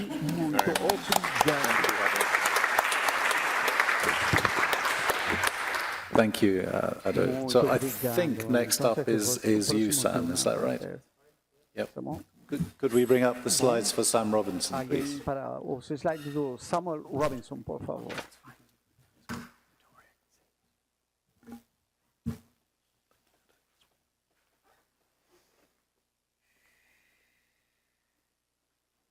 That's one, thanks. So hi everyone, I'm Sam Robinson from the UK Centre for Ecology and Hydrology. We are an independent environmental research institute in the UK. Before starting, I just want to say as well, thank you very much for the invitation to be here. I feel quite privileged to be here to be part of these discussions. So yeah, thank you very much. So I am a research scientist. I'm a plant soil biogeochemist, and broadly speaking, my research focuses on land use and climate change impacts on plant and soil biodiversity and the links between them, but critically how they regulate ecosystem functions and the ecosystem services that are provided by this biodiversity. So I've worked across a range of diverse systems, myself and colleagues in my team, so tropical forests in Central and South America and in Brazil, and also in Southeast Asia, as well as in managed agricultural systems in the UK and in Malaysia as well. And that's been through a whole host of international collaborations, working with universities, government agencies and third sector organizations to try and co-design and co-develop science and solutions that are meaningful. There we go. Okay, so the overarching rationale for my work is that soils are an absolutely critical component of all terrestrial ecosystems. They're hugely important for carbon sequestration, for regulating greenhouse gas emissions, for plant health and productivity, and also resilience of ecosystems to environmental change that we might expect with future climate change. So the world's soils contain something like 2.5 3,500 gigatons of carbon, which is more than all of the plants and the atmosphere combined. So it's a huge amount, but that carbon isn't necessarily stable.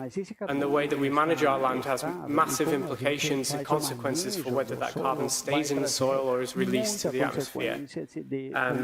So the primary carbon cycling processes in soil are driven by soil microbes. So a lot of my work is focused on understanding land use and climate change impacts on soil microbial communities and functions, and then trying to understand the implications for feedbacks to the climate system.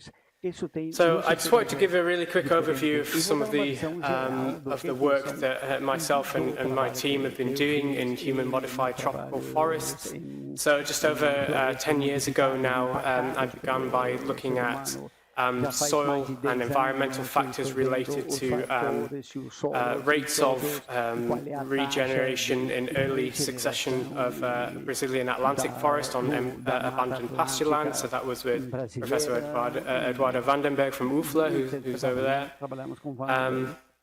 And this was part of a kind of much bigger project that was following plant communities and the changes in establishment all the way to mature forest to inform restoration practices in the area and try and identify opportunities and gain insights into where we might need to think about restoring soils to allow natural regeneration processes to occur.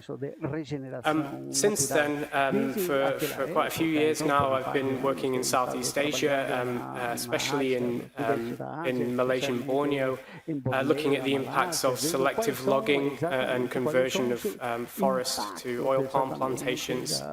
So we see the selective logging for these commercially valuable dipterocarp tree species, and then once forests have become very degraded, they eventually are converted into these monoculture plantations. And this has been happening on an incredible rate with massive, obviously, impacts for climate feedbacks.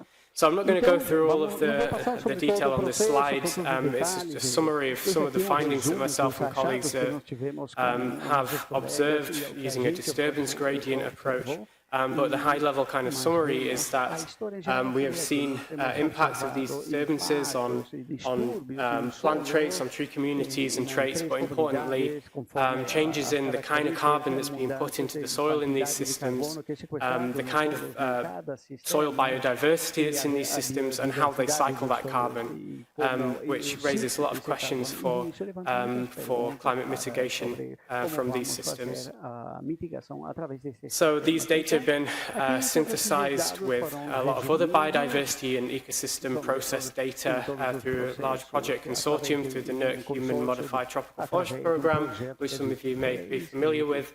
So combining soil microbial data with data on birds, bats, bees, and all sorts of other ecosystem level processes to try and gain insights into how different levels of disturbance can interrupt these crucial ecosystem services and what might be the kind of safe operating limits in these systems.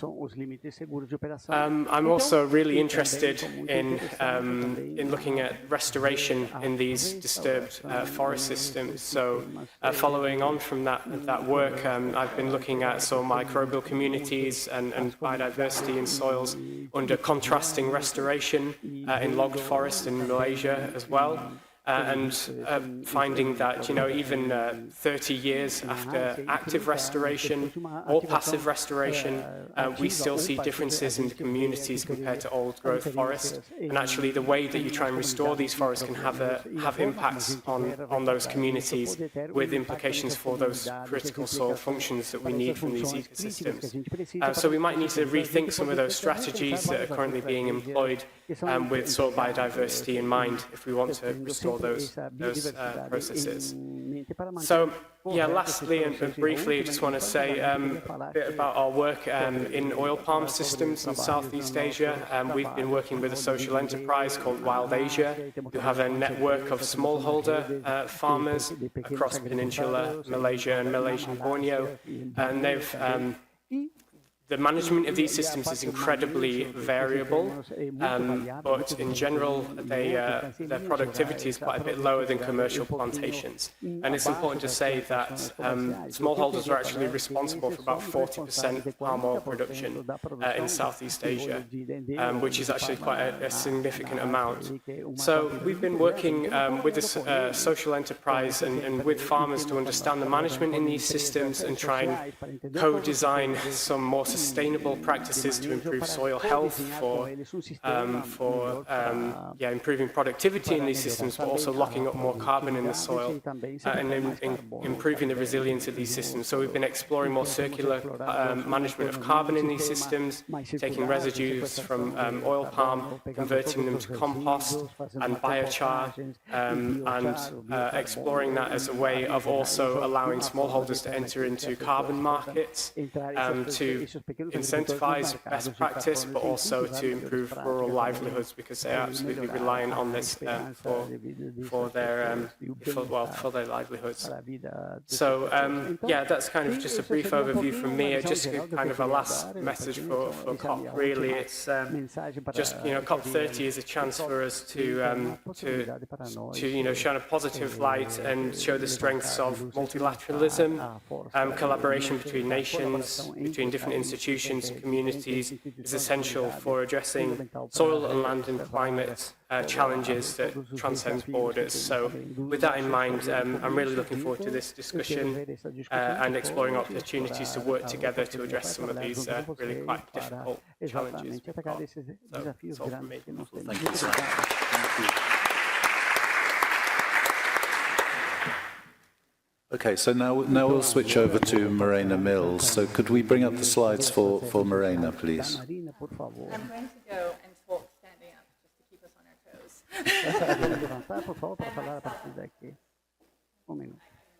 Yeah. Thank you. Okay, so I'm going to be talking about designing incentives for forest restoration. And if I start mumbling, it's because I flew in, as Fernanda mentioned, this morning, so please stop me and feel free to ask questions if I don't make any sense. So as we know, there's this massive gap in terms of where we should be in terms of our carbon emissions and where we want to be in a 1.5, limit our temperature rise to 1.5. And apart from climate that we've been talking about a lot today, and obviously the focus of COP, there's other challenges that we have to face as well, which is the biodiversity crisis. Is this good? Yeah? Yeah, okay. So there's, whoa, this is really loud. Okay. So there's this biodiversity crisis that we're facing. And we also have targets associated to the protection of biodiversity. So there's this thing called the Global Biodiversity Framework, where countries around the world have committed to allocate 30% of their land to either protected areas or other effective conservation measures, which basically means that that area is contributing to biodiversity goals, but it might not necessarily be focused on it solely. But there's multiple challenges. So this idea of nature-based solutions, so either restoring land or conserving forest that's standing, which is obviously the first thing you do before you start restoring, has multiple challenges. So we need to figure out how to make these individual sites more effective. We need to figure out how to scale these sites. We have had a terrible history of managing to scale restoration and conservation projects, and we need to figure out how to make these projects actually persist through time, because the benefits that we are hoping to get from them will be accrued through time, and if they don't persist, then we're just lying to ourselves about our achievement of these targets. So my research team and I have been working at trying to understand why people decide to engage in conservation and restoration projects for a while now. And what we do is we look at different countries and projects that are happening within these countries and try to understand why it is that people decided to take part of it and what happened as a consequence of that. And we have come up with lots of different factors that I won't go into at the moment, but I'm happy to talk about later, of elements that influence the adoption and spread of conservation and restoration initiatives. But because we're in São Paulo today, I'm going to be talking about some of the insights we've had for the Atlantic forest and restoration projects that we've been doing, working within the Atlantic forest. So, of course, forest restoration has lots of different forms, right? When a lot of people think about forest restoration, they're thinking about tree planting, but forest restoration can be lots of different types of agroforestry and combinations between agroforestry and grazing, etc. So there's different ways that you can restore a forest and get the biodiversity and carbon benefits that you can engage in. And these different ways will also have big implications to the social impacts associated with these projects. Here in the Atlantic forest, the Forest Code and CAD has had a really big impact on driving restoration. So people are restoring because they need to comply with the Forest Code for access to markets. Of course, this depends on stable policies. So if the landholders don't believe that the policies are here for the long run, they'll decide not to engage. And we also had interviews with landholders who thought that it was much more financially wise for them to pay the fines associated to not restoring their land instead of actually restoring. So the large landholders weren't necessarily believing that this was a law that was going to be here for the long term. Of course, there's lots of other incentives. So there's opportunities for financial benefits, and that could be through the carbon market, or that could be through the provision of alternative livelihoods through projects that involve agroforestry, for example. Again, these projects are going to be limited by accessibility to markets, the extent to which the landholders think that these markets are reliable, and things like the carbon price.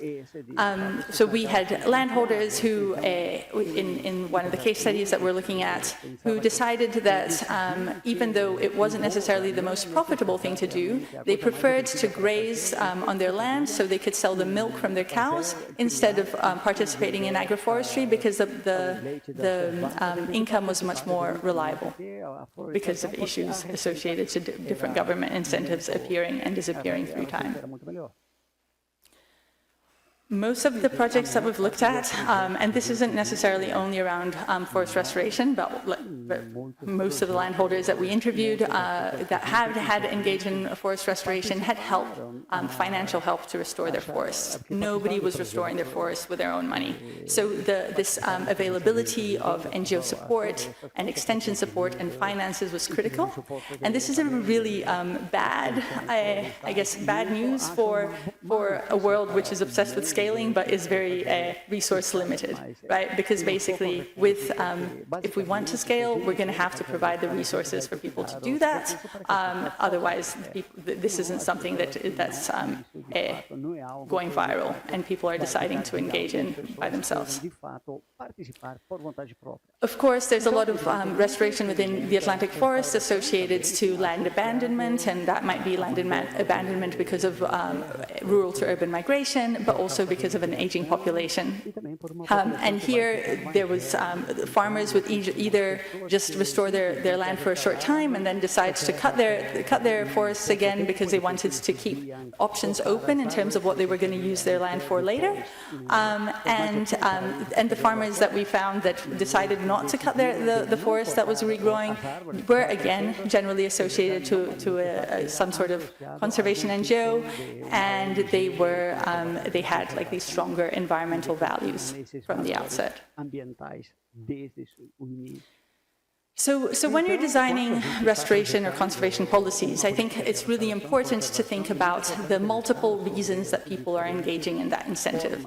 And when you're thinking about designing these policies, make sure that you are engaging in these various reasons and designing policies that fit the people that will actually be implementing them. And this is a bit different when you're thinking about other sorts of technologies, because people aren't necessarily engaging with technologies for a range of reasons, while restoration projects and conservation projects do bring a range of benefits. So if nature-based solutions is a thing that if we need to push forward, we need to engage in all these benefits. This is a picture from Namibia, so not the Atlantic forest, but I think this is one of the things that is inherent in all the projects that we look at that have reached scale is peers learning from peers, so communities learning from communities, landholders learning from their neighbors about their experiences in engaging with these projects. So the first thing that we need to make sure is happening is to have people who are restoring the land be in a position that they're recommending restoration to their neighbors. So they're having positive experiences from those activities, and they're recommending it as something that their neighbors should do. Because people listen to their neighbors, and if they're not recommending it, it's very unlikely to scale. So just in terms of my recommendations, I think what we need to be thinking about is designing flexible incentives targeted at various benefits and people. We need obviously stable policies, and we need long-term funding and reliable markets. So we have, I didn't present this research, but we've got some upcoming work which shows the extent to which conservation and restoration projects are being abandoned. So really thinking about this, the long-term funding and long-term engagement with landholders is critical when we're hoping that these projects survive, and also empowering and facilitating community-based efforts. Trying wherever possible to consider inclusive governance and thoughts around equity. Thank you.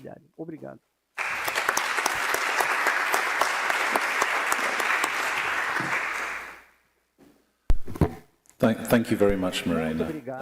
I'll give you some time to come back, and congratulations. I didn't notice any confusion at all in your presentation, so you've done a remarkable job. No, not at all, not at all. Okay, so now we're going to move into a question and answer session. We're going to start with the panel, and then we'll open it up. And I really hope that this is a dynamic discussion. We've as much to learn from you as hopefully you have got from our presentations and from our discussions. So I'm going to start on the left with some very high-level questions, and I'm going to start with you, Sam. So if you had to pick out the key challenges first, and then the opportunities that you can see in your area of study through regenerative forest practices, for example, with smallholders, what would be the things that you would highlight? What would be the key things that you would come out in terms of challenges and opportunities? Yeah, good question. Complicated question, but I think we have a huge potential to increase the terrestrial carbon sink through, ecological restoration, regenerative agriculture, and nature-based solutions. I think, it's maybe a bit of a sciencey answer, but there's still a lot of uncertainty in the below-ground processes that are going on that determine the persistence of that carbon that you can build into the soil, and what it means for kind of wider ecosystem functions. I mean, on the forest restoration side, I think there's been a lot of improvement in understanding soil's role in how forests can regenerate, and what we might need to do to facilitate natural processes of succession to occur. But I think what we don't know very well is how carbon stocks in recovering forest actually, how long they take to develop, and what we might need to do to kind of help those soil carbon stocks to increase.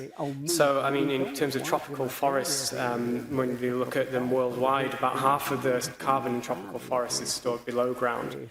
And we know that, you know, with restoration, that we can recover those above ground carbon stocks, so everything above the soil in plant biomass can recover in 50 to 60 years. But we really don't know how long it takes for soil carbon stocks to recover. And that's hugely important for, you know, making kind of landscape scale decisions, for doing modelling, for projecting what that carbon sink will be in the future. As part of that, I also think when we're thinking about forest restoration, there are questions around what are we restoring for. So are we restoring to conserve biodiversity, or are we restoring to rehabilitate ecosystem functions that we need? And that has implications for the decisions that are made in terms of which species do we want to see in these ecosystems. Are we trying to get back to something that was there before, or you know, considering that the climate is going to change and we're not going to be able to get around that fact, do we need to think about, you know, using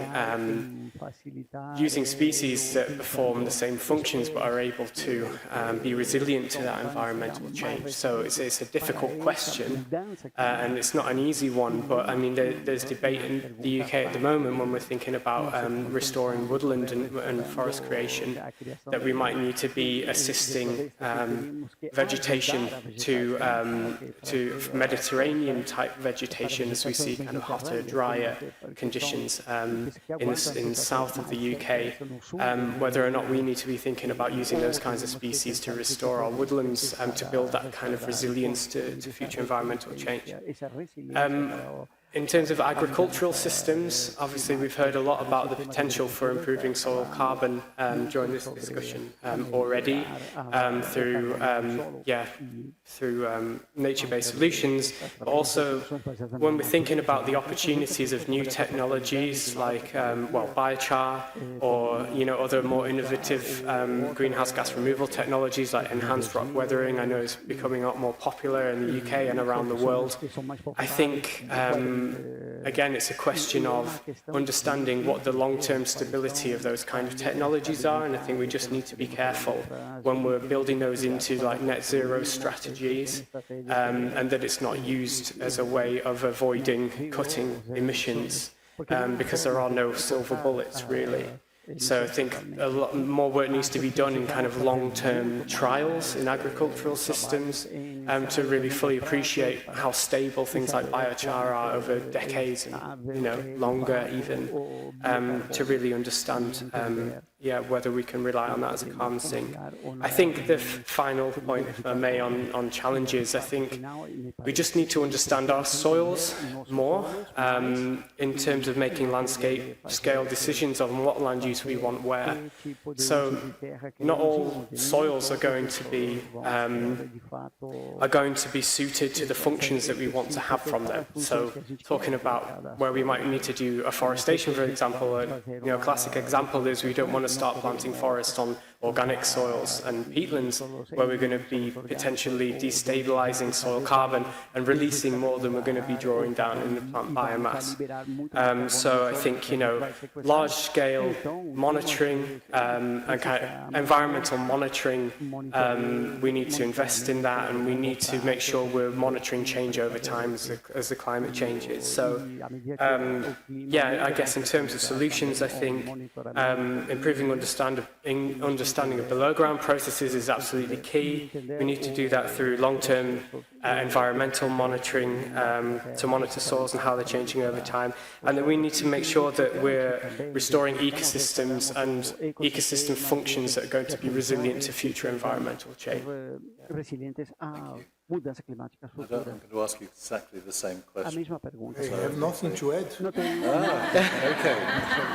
Thanks, Samuel, for answering for us. No, but thank you for saving the time. No, but you did a very good job. I'm kidding, but you answered very good questions, very good answers. So I just would like to maybe complement that you said that we have to understand better our systems, and I totally agree. And we have an additional issue here that sometimes we want to import the knowledge from UK, for example. We had some colleagues from UK talking here about enhanced water watering, and we started a project in the C-Carbon, in the center, with David Manning, all these colleagues. We are learning a lot with them. But the dynamics here are totally different. Totally different. So the estimates we had before starting the measurements were very different from what we are getting.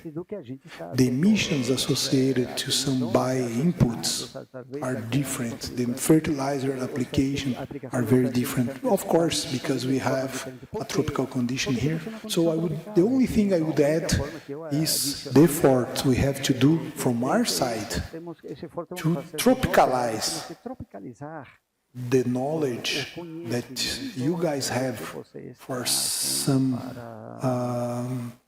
conditions that we are finding very different. And the issue is that when we do not produce our own data, emission factors, for example, we have to use data from other places. And we are seeing that they don't fit well to our conditions. So additional challenge here is for us to generate data that fits regional conditions under tropical climate.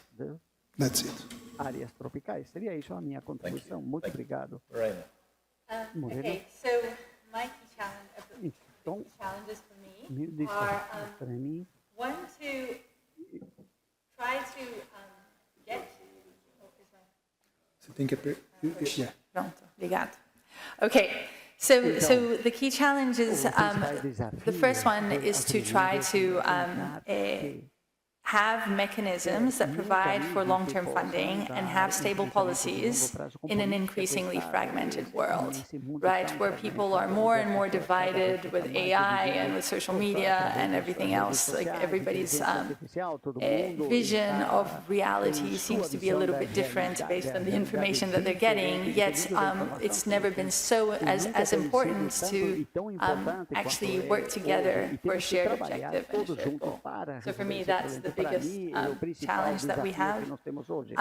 I think opportunities, I think we have some really nice examples of projects around the world that have achieved sequestered carbon and achieved biodiversity or improved biodiversity and improved equity for the population and improved well-being for their population.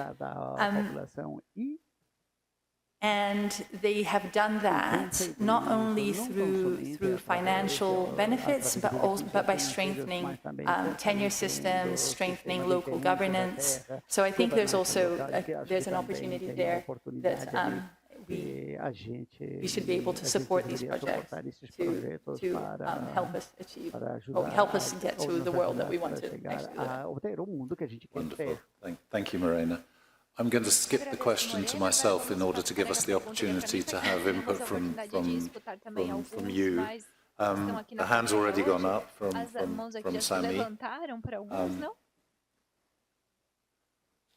Can I just check? I think we have until 15:15, so we have another 10 minutes. Is that all right? Good. Oh, well, that's dangerous. Isso é perigoso. Thank you. Okay.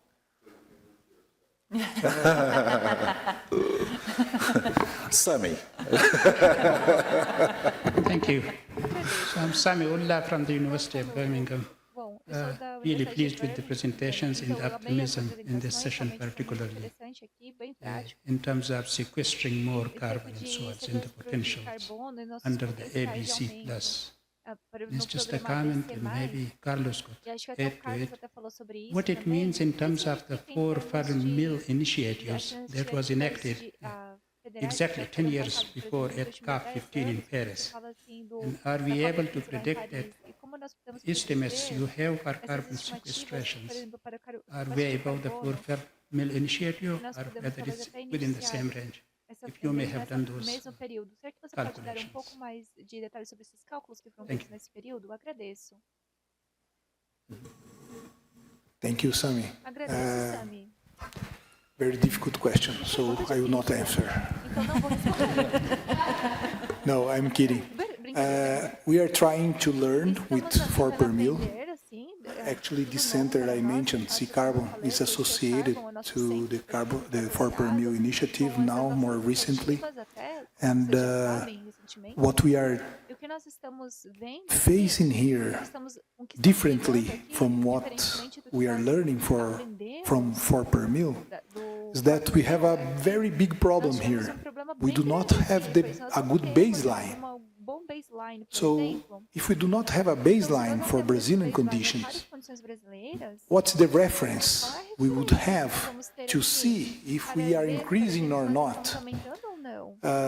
So, this is one huge challenge that I should have answered in the previous question. I didn't remember at that time. So, but these two, we are behind the 4 per mill initiative because we don't have even the reference. So we are doing lots of, in my opinion, interesting initiatives that are adding carbon. We have seen additionality, but in a specific type of study, in a chronosequence, in a long-term experiment. But to upscale this and to give a contribution as per 4 per mill is delivering, we need this baseline. So, at COP30, we hope to launch an initiative that I'm telling you now,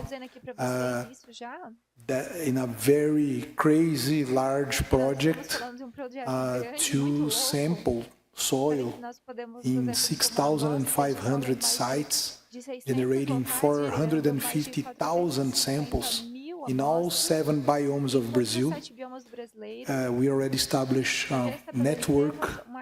We are not going to move from here to Caatinga in the northeast part if we have colleagues there that understand that system much better than we do.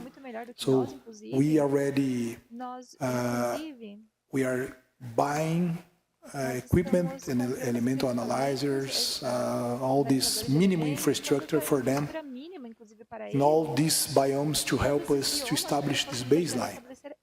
And then we may be able with, to give a better answer as 4 per mill is doing in Europe and others. So I am very limited in my answer because we need to set this baseline first, this reference. Thank you.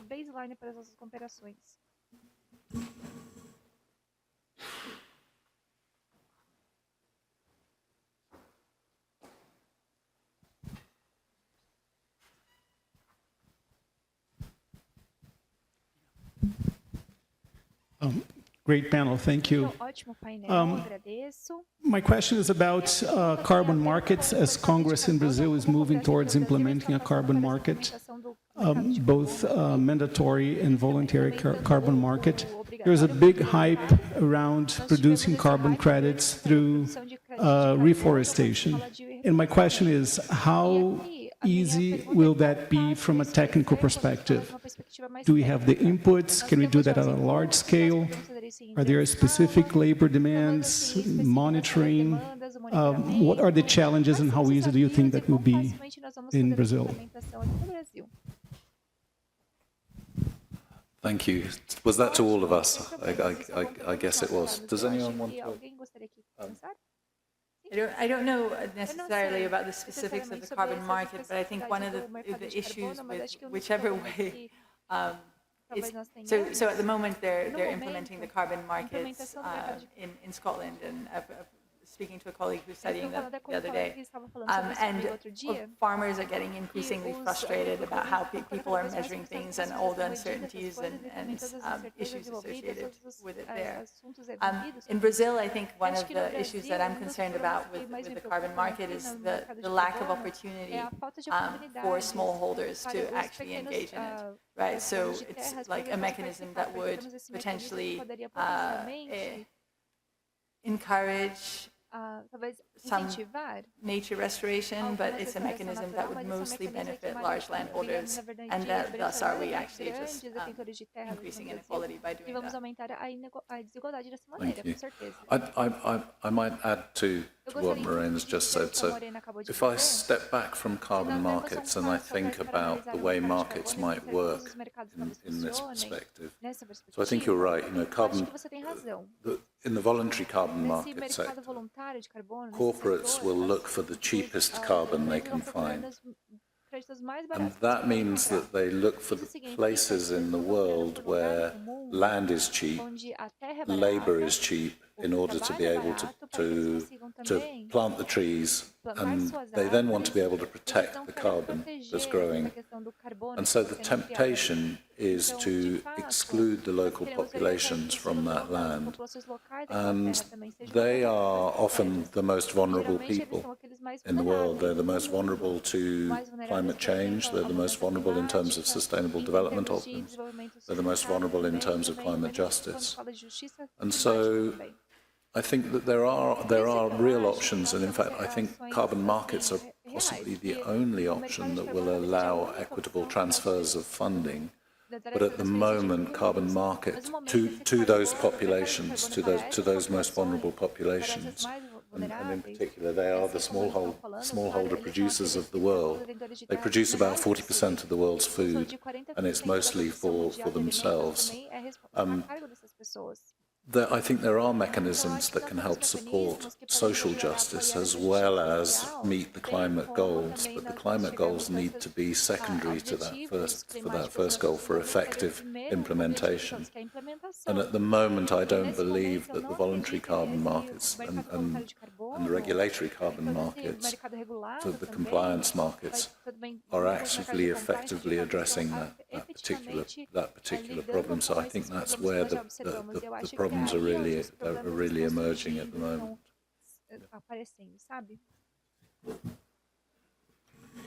Yeah, if I could just add something to the smallholder kind of discussion as well, and your question was around kind of methodologies as well for monitoring. So something, I mean, I briefly mentioned during my slides, but we've been working with smallholder oil palm producers in Southeast Asia and exploring ways that they can enter into carbon markets. And just one thing to say on the methodologies is that the established methodologies like the Vera sampling protocols in terms of soil carbon stocks were not made with smallholders in mind.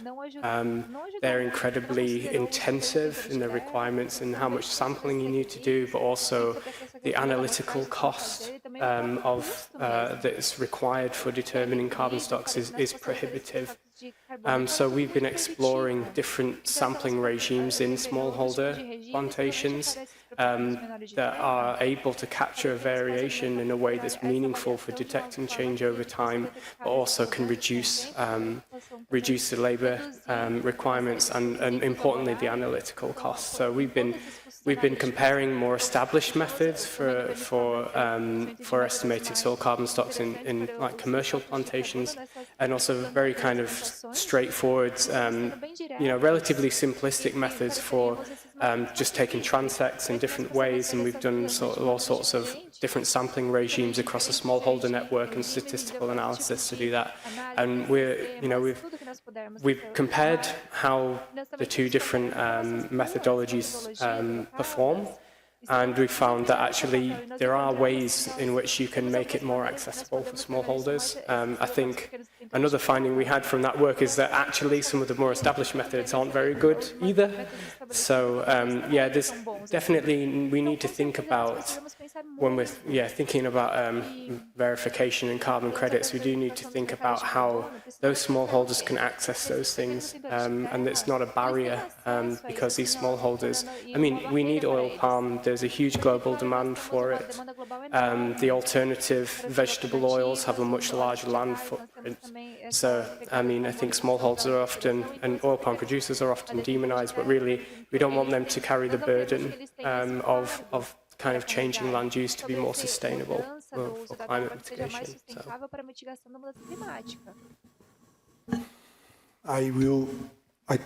I totally agree with Marina and smallholders and Jeremy, but I wanted to add something else.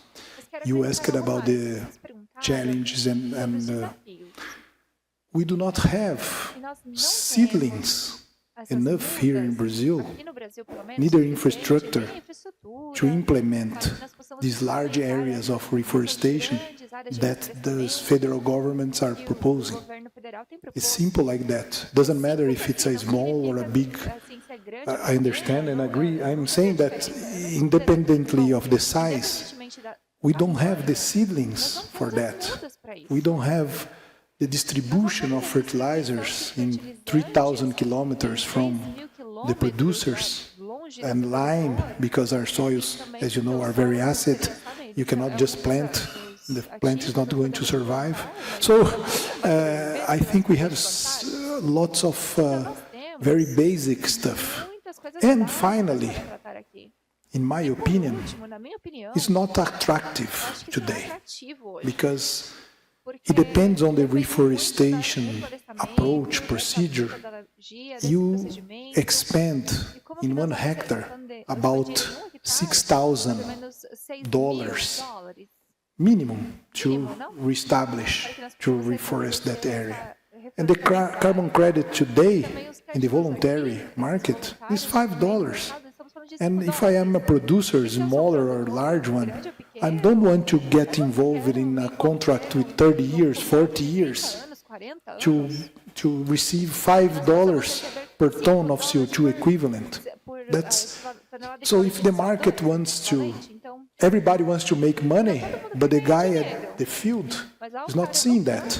So in addition to what my colleagues said, I wanted to bring this price. It doesn't make sense, in my opinion. It's not cost effective to implement. So they are going to find something else to use the land instead of restoring. Very nice panel, very interesting. But I'd like to include something that I worry a little about, is that sometimes these things are only about carbon. So you kind of, if I'm a farmer, I want to do this fast in the faster way, in the cheapest way. It doesn't mean that necessarily it's sustainable in terms of long terms. So if you don't include biodiversity and other stuff there, you have a problem here. I see, for example, São Paulo has a very nice legislation about how many species you have to put there and the species that you should do this, but most of the states in Brazil don't have this kind of thing. So I guess only carbon is a problem, only carbon market is a problem. You need to kind of, you need to be sustainable. And these projects has to be sustainable, eventually kind of accumulate carbon and don't need the, kind of don't stop it. Or don't disappear with time. That happens sometimes. They put a project there, they grow trees, and after a few years, a few decades, disappearing again. So, come on. I totally agree, and we have to take into account not only carbon, but the social part, the biodiversity, the water, but somebody has to be paid for that. And we do not have, in addition to carbon market, in my view, a good scheme to pay these environmental services. We should pay. And so people will work focusing on carbon only because that's what is paying. Not enough, but we have to add like a quality carbon with social, with water, biodiversity. You are totally, they call the KPIs, in my opinion, are even more important than the carbon itself.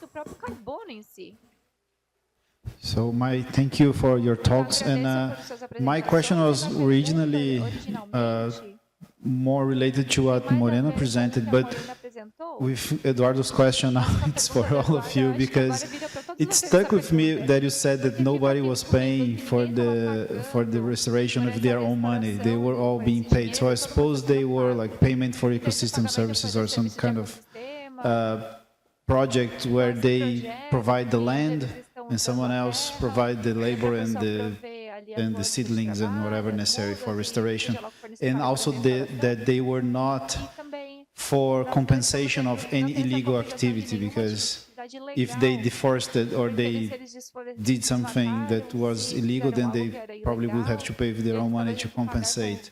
So I guess you were not talking about any of these aspects. And then my questions shift a little bit, because do you think, or do you all think that if we talk more about water resources, food security, pollinators, and any other aspects of biodiversity, we could increase the value of restoration? So Serri just said about $5 per carbon equivalent. But what if we add to this the money, the value of water conservation, or the value of pollinator conservation for agricultural processes? You know, all these added values, couldn't we make this more interesting for landowners? So if you could comment on that. Maybe I'll start. So, yeah, I would love that, right? If we could actually pay farmers for all these environmental services. In the UK, they're starting to talk about biodiversity offsets and actually implementing them, but they are so much more complicated than carbon, because trying to measure a unit of biodiversity is, you know, what does that even mean? So, yeah, so I think it becomes more complicated, but hopefully in the future these markets will emerge and might make these projects more attractive. So in what I was talking about in my presentation, we asked if the farmers use their own money to restore, and they would say no. Most of the cases are, I think, NGOs coming in, and NGOs are basically paying for the restoration to happen, right? So that doesn't necessarily include maintenance costs, and they're not paying for that the farmer for that area to maintain that restoration for a long term, right? So maybe Earthwatch comes in and they help some farmers restore their land. So I think that's one of the ways that was happening. I'm not sure about compensation.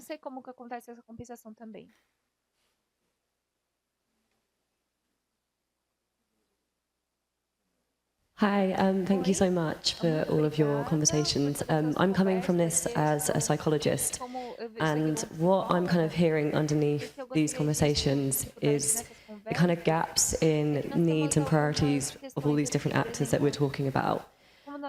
So, for example, Marina, in your presentation, I really appreciated hearing about the farmers' values, and from my understanding, some of the farmers' values and needs are financial stability and safety, probably being effective and efficient with getting their produce out there. Whereas I think most scientists and researchers, one of their big needs and priorities is protecting the planet. And I think the farmers have that need too, but obviously their other needs and priorities of money at the moment is a lot higher. And then we're talking about the policymakers, and they have obviously different needs. So I guess my question to you is, how do we, as researchers, align these different needs together to work to a common mission? And how do we work with these different actors to kind of convene their needs and priorities together, if that makes any sense? Is this question for me? Well, big question. So I think it's...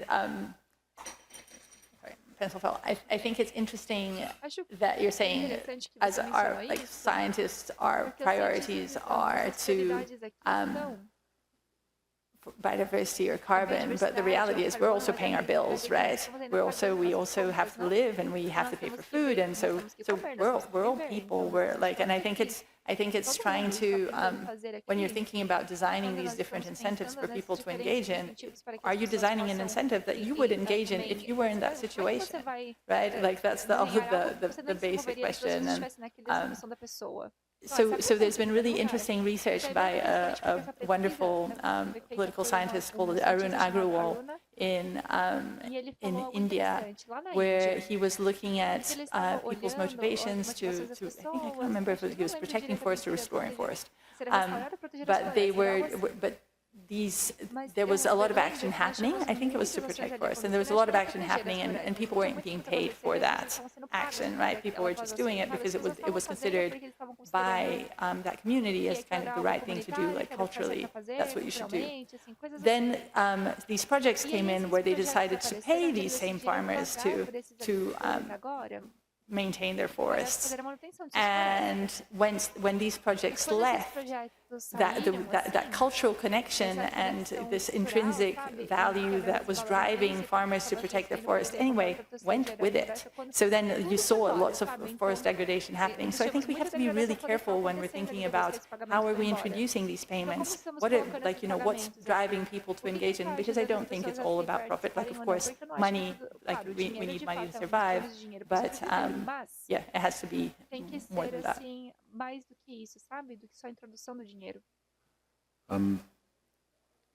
I think at the heart of it, we started with the need to have socially responsible, socially responsive options available, and I think we've seen a big shift in perspectives at the global level around climate science that's beginning to understand that issue.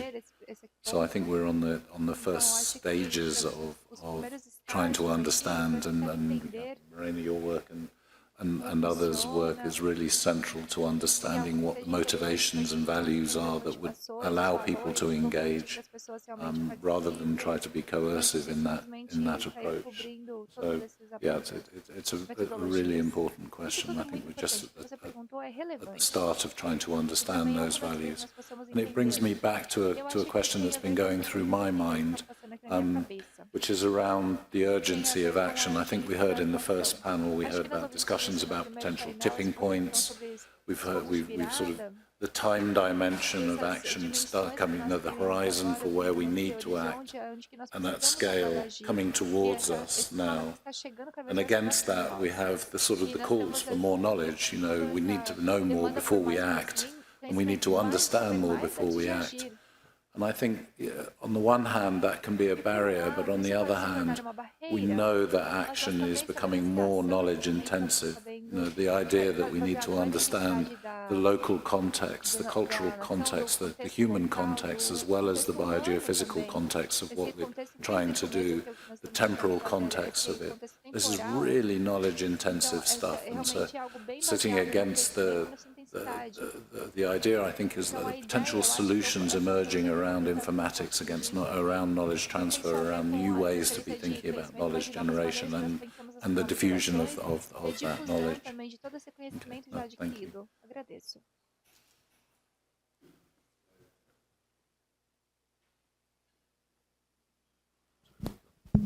Oh, it's on. I think there's a question. Did you want to ask? You had your hand up at one point. Sorry. Oh. How much longer?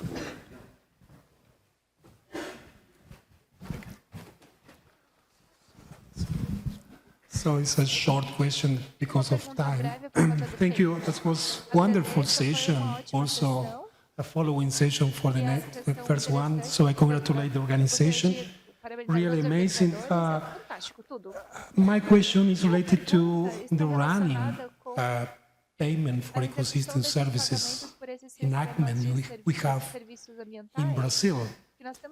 Since the year 2021, we have an act, a federal act, that made some rules about the payment for ecosystem services. Okay, this is governance, regulatory basis. But according with some figures here, the point is, my question is about transition, the ecological transition in the next 20, 30 years. If these figures are really very accurate about no tillage, conservation management, and also the cost of reforestation. So the gap is very clear for the private or public policies. So my question is, why not we are going in this direction if we have the evidence that we can have the profits of doing so, especially having Brazil as a special country providing food for the world. So why we are not going in this direction, having these figures in a very accurate way? Thank you. Ado, that's for you. Thank you. But I think we are going into this direction. For example, no tillage that you mentioned, we convert, we have this transition from conventional tillage to no tillage. The conversion is 1.1 million hectares per year here in Brazil. So this is happening. It's impossible to convert all the area to no tillage because there are some constraints in some conditions. But I think we can even double the size, the extension of no tillage here in this country. And it's been doing 1.1 million every year. Integrated agricultural systems, today we have 17 million, but this is very, very new. So the estimates is that we are going to expand more and more. So I think it's happening, but I think it would go faster and with a better quality if we had more incentives that we don't have. I might also add that, of course, we have the Brazilian perspective, and we have some of the world's leading science around this question about how can you get things to happen, these kind of interventions to happen at scale. Some of this, much of this debate needs to transfer into a more global output, and I think, COP coming up now, that some of the outcomes that we're talking about now need to be taken directly into this much more global debate. So we're seeing, and we had a discussion earlier around many of the interventions in the UK, for example, are not able to balance out food security versus energy security versus environmental security. And that debate around public and private good needs to happen right around the world, but it also needs to happen within the scope of the urgency that we were talking about as well. So I think there's a clear message there for us to be thinking about how do we take the messages from this conference and think about their relevance and the urgency of their relevance in terms of the global negotiations that are going. It's off again. I would like to comment. My comment will be hooked in things that you said. One is, Ado said that we don't have seedlings, we don't have seeds, actually. I would extend that we don't know what the forest is. We don't have the slightest idea what the forest is. We have a small fragment here that is secondary, and we are discovering that even the fragment is different on the top and in the bottom, the one you were helping us to work with. So the species, the towers used in the Amazon, they measure photosynthesis, and what we are seeing now is that the trees in Ibirapuera Park, they do the same level of photosynthesis than the fragment of the park of the state. That is a huge fragment. So the towers, they are saying something about carbon, but they are not saying anything, or they are saying little about what the forest really is, what's in there. This raises the question of the carbon market. If we think of the carbon market, so I'm making provocative questions, right? If we want to focus on carbon, why not planting eucalyptus? Right? We could just plant eucalyptus and we have the carbon. I don't know if the soil works well in this case as well, but then we go. Wouldn't it be better, and we have been defending and writing about credits of biodiversity instead? So but the problem, and I'll finish my comment and questions with one thing that Jim mentioned, that is time. There is no time, right, son? You said 50 years to recover forest. We know very well this here. So we don't have 50 years. In 50 years, we are going to be 4 degrees above what we are today. So the question is what to do. What do we do? Tomorrow we have the panel on biodiversity. I think they would, if they were here, they could, or if there are some people here that could answer this question. But the complexity of the problem is huge, and the time that Jen mentioned is critical, and the lack of knowledge, Ado. We don't have enough time to produce the knowledge that is necessary for us to really recover forests. So what's the exit? Where is the exit? What do we do? Can I just, I think we do know a lot. I think we know that we should not be cutting old growth forest. Exactly, like, you know, so yeah, so we know that it's much better to plant mixed species, and I think like a mixed forest than just eucalyptus, right? So we do have some rules of thumb that we need to be just acting on, because we could call for more knowledge all the time. So I think we're at a point where we know a lot. What can we do with what we know? And that's, I think, where we should be focusing our efforts. I just want to add to that, paralysis is not the answer. Absolutely not in the face of this. In my view, we need to turn the handle faster, harder, to get to a point where we're learning by doing. So I said it's going to be knowledge intensive. It's going to be increasingly knowledge intensive what we're doing. You know, we see the depth of the details of the work that you're going into. We saw it in Amazon Face, the complexity, the beautiful complexity of the environment, of the biological world that we live in, of nature, is extraordinary, and we'll never understand everything about it. If we allow ourselves to think that if we allow ourselves to believe that perfect is not the enemy of the good, we're in real danger. So I think that there's a real call, and I think this directly affects us as knowledge institutions.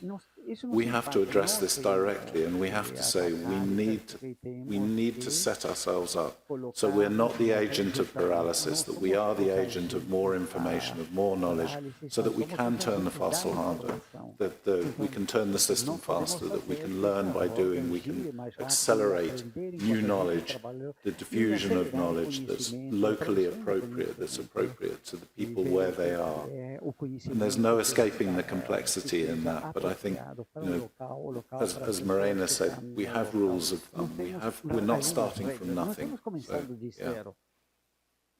Anyone else want to comment? Do seu lado? No, I will not comment. No, não vou comentar. You should pray. Também temos que rezar. Okay, so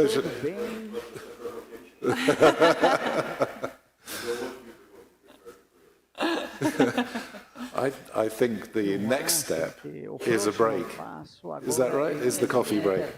So I would just like to say thank you so much to the panel and to all of you for those incredible questions, those provocative questions. And we head off, I think, not without hope into the coffee break. So thank you.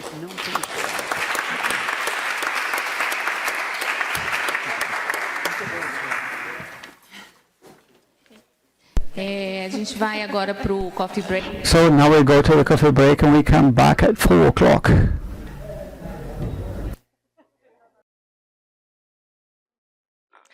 Hi, everyone. Oh, wow.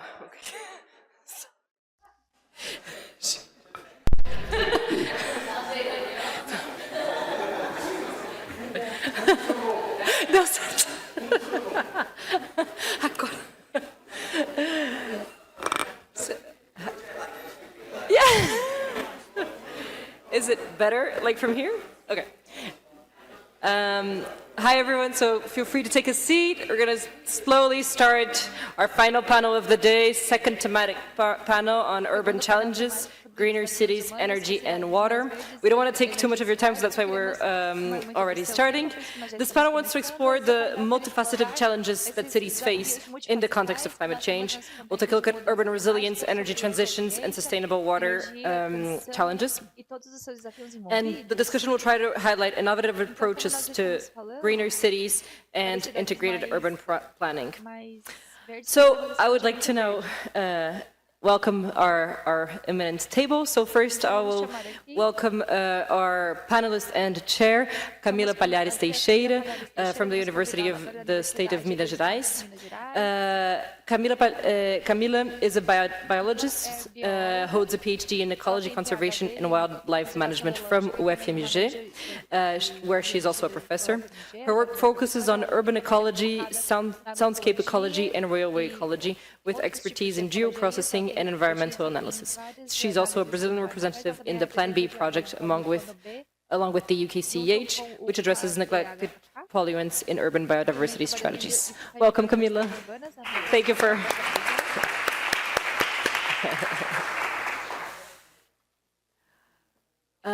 I will then welcome Professor Arlindo Felipe Jr. Professor Arlindo is Head of Staff to the Vice Chancellor of the University of São Paulo, and he's full-time professor of the Environmental Policy Planning and Management Institute at USP. He coordinates the Climate and Sustainability Chair at the Institute of Advanced Studies and has held senior leadership roles in IBAMA, CETESB, and the City of São Paulo's environmental departments. His work spans from urban planning to environmental health and sustainable development, with over 50 books and 170 chapters published.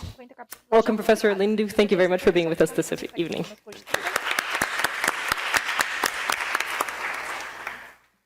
I would then like to welcome Professor to the table again, our Professor Marcus Buckridge, Deputy Director of the Institute of Advanced Studies at USP, but here also holding his hat of the Research Center for Gas Innovation, also at USP. So as you know, he's a plant biologist and full professor at the Institute of Biosciences, coordinates USP Global Cities Program, and is a member of the Institute of Advanced Studies. Thank you, Marcus, for being with us again.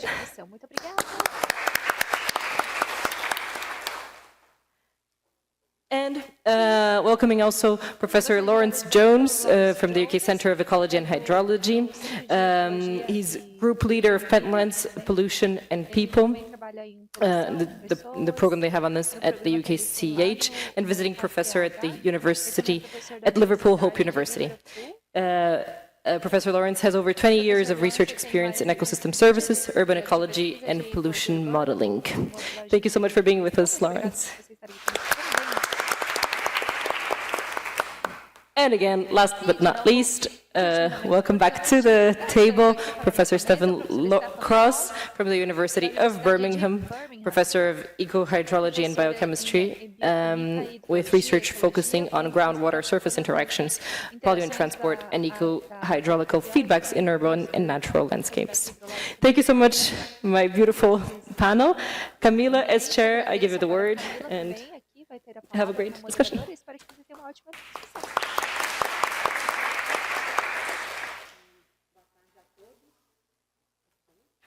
Nós não escutamos o microfone da palestrante. Ok. Não. Boa tarde. Good afternoon, everyone. I will speak in Portuguese and also in English, so that I can meet everyone's demands. My name is Camila. As I have already been introduced, I am a professor at the State University of Minas Gerais, and it's an honor to welcome you all to this theme panel, which will deal with urban challenges, green cities, energy and water. And we know that urban systems today are a central topic when it comes to climate agendas, and we need to think about them as to tackle the challenges related to cities especially when it comes to our transformations, the experiences that we have been having. This panel is comprised of people who are knowledgeable about this topic. So we will try during this panel to define the urban challenges that we have, so that we can think about the strategies in order to minimize all these global issues that we need to deal with and address now. So I will start this panel by inviting Professor Arlindo so that he can start these discussions.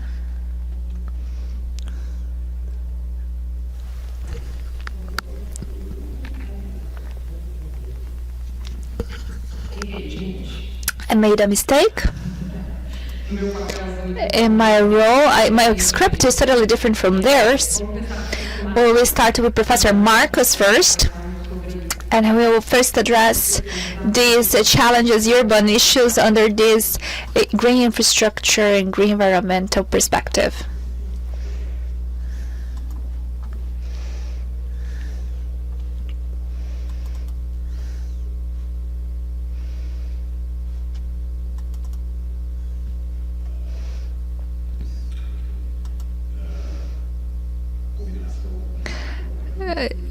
My arrangement with Arlindo is that I would speak in Portuguese, so I would like my British friends to accept me here speaking in Portuguese, because I will address this topic. As you have just heard, Isier was explaining about his project across Brazil, and also he was collecting soil samples. And what I will show you now is this equally mad product which started 17 years ago, because we did not know sugar cane. And we need sugar cane because there is this whole history behind this topic, and I will show you some context now. So during my presentation, you will see about the present and future of sugarcane. This graphic, well, I will not delve into it, but I will show you now that sugar cane, at least in my point of view, I have some publications on this.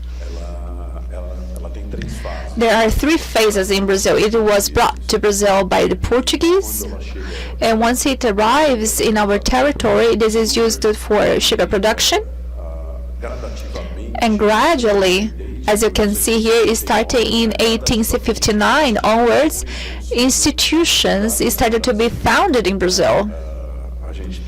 As you can see, there are very important, such as the Agronomic Institute of Campinas, which exists up to this day, and also the Institute of Sugar and Alcohol, which has already been extinguished. And this will culminate with the price of oil, which has increased so much during the 70s especially. And Brazil started to develop this national program of alcohol, which completes its 5th anniversary this year. And as other people have said, we had the first celebration being held with Jim Woods in London. And now, not this week, the coming week, yes, there will be another event to celebrate it with many characters that also worked in this program. And based on that, Brazil could also make ethanol. For example, for cars, we started to produce ethanol-based cars, but that did not really work because sugar cane is not something constant in our crops. So people at some point, once you have this climate problem to deal with, you do not have alcohol. For instance, this happened to my father. I saw this myself. You run out of alcohol, so the population did not want this anymore. That's why Brazil developed, or actually implemented, the development of flex fuel. This was not actually happening in Brazil at first. It would happen in the US, and we imported this technology. And starting in the year 2005, we started to experience this second phase of ethanol in Brazil. The second phase is characterized by its science, the application of science, as scientists mobilized, and I am just one of them. So scientists mobilized around this topic. There were some companies being founded during this period, such as Alalex, Canavialis, so that we could tackle two fundamental problems, such as the genome of this with the 12 copies. We're talking about 12 genetic copies, so that we can sequence all these genes and everything. And also they have this cell wall if we wanted to have the second generation ethanol being produced here. So according to the second phase, as you can see here, we reached this third phase, which has just started. And I will finish my presentation based on that, which has to do with the hydrogen production based on ethanol. Just for you to have some notion on these phases, this graphic, as you can see here, starting in 2001, we start phase 2. So this is the number of papers published since then, all focusing on sugarcane. This increased so significantly, so you can see some biometric analysis involved too. And here we can compare these two graphics, the level of collaboration existing when it comes to sugarcane all over the world. During this first phase, it was basically just Brazil. In the second phase, we observe that here we can see more collaborators, and Brazil is a key collaborator in this. And it's also key when it comes to publications. Most of the publications observed come from Brazil, and many of these papers are collectively published with the UK. As I talked to you about it before, it was important to count on the University of York and the University of Cambridge. We fully relied on them. We had very important collaborations with them. So during phase 2, I will just show you two case studies. One is related to, actually 3. So one has to do with land use, according to the previous panel, just a bridge between two topics. The other one is trying to understand these agricultural and physiological characteristics of sugarcane when it comes to climate change. So we were the first ones to put sugarcane in these open top chambers, for instance, how they grow when there is high levels of carbonic gas, so that we can see this is more important than heat stress, because you know that its metabolism is a C4, which can work at a higher temperature. And the second generation bioethanol and biorefinery, as we are also approaching phase 3. When it comes to land use, this was the article published. The last author, as you can see, is a very important person who has also passed away a few weeks ago, Professor Stephen Long, the one coordinating this modeling, which was made according to the Brazilian reality. But in red, you can actually see that here are some conclusions. Brazil can produce fuels in order to have about 4 to 14 of the world crude oil consumption. So we can displace this much, or about 1.6 of the CO2 emissions. I mean globally, without even making any progress in terms of food production or biodiversity conservation. And the idea here is to conserve, as our friends have already mentioned. So land use, this modeling was also performed together with Gerd Sparovec. He was one of the authors. He's very knowledgeable about the Brazilian agriculture. So we do understand this. So in this end, it must be redesigned, but there is a whole idea behind this, which was launched in 2012, which is forest conservation and regeneration. And if we use forest regeneration to increase, well, the idea is to increase productivity of sugarcane, and the leftovers, when it comes to space, we have to generate more forest. So this is the in-between path, let's say. So we have to assimilate carbon from a forest, I mean 18 times more than a sugarcane field, for instance. So in the forest, we are adding value to the sugarcane fields, of course. This is just to show you that we could get these genes, we could understand that this is the main path which makes this cellulosis, or maybe the cell wall. So we are trying to manipulate the plant, the genus, and now the path is not only about to change a single gene, but also all of them at the same time, so that we can regenerate this plant for a second generation plant. And the most important thing is this part called cana papaya, or sugarcane papaya, which is to transform this into a fruit somehow. So when I command this plant to do something, it would be softened, so that degradation would be made easier, so that I can perform my hydrolysis purposes. This is something really recent, and the global industry has made some progress in this sense.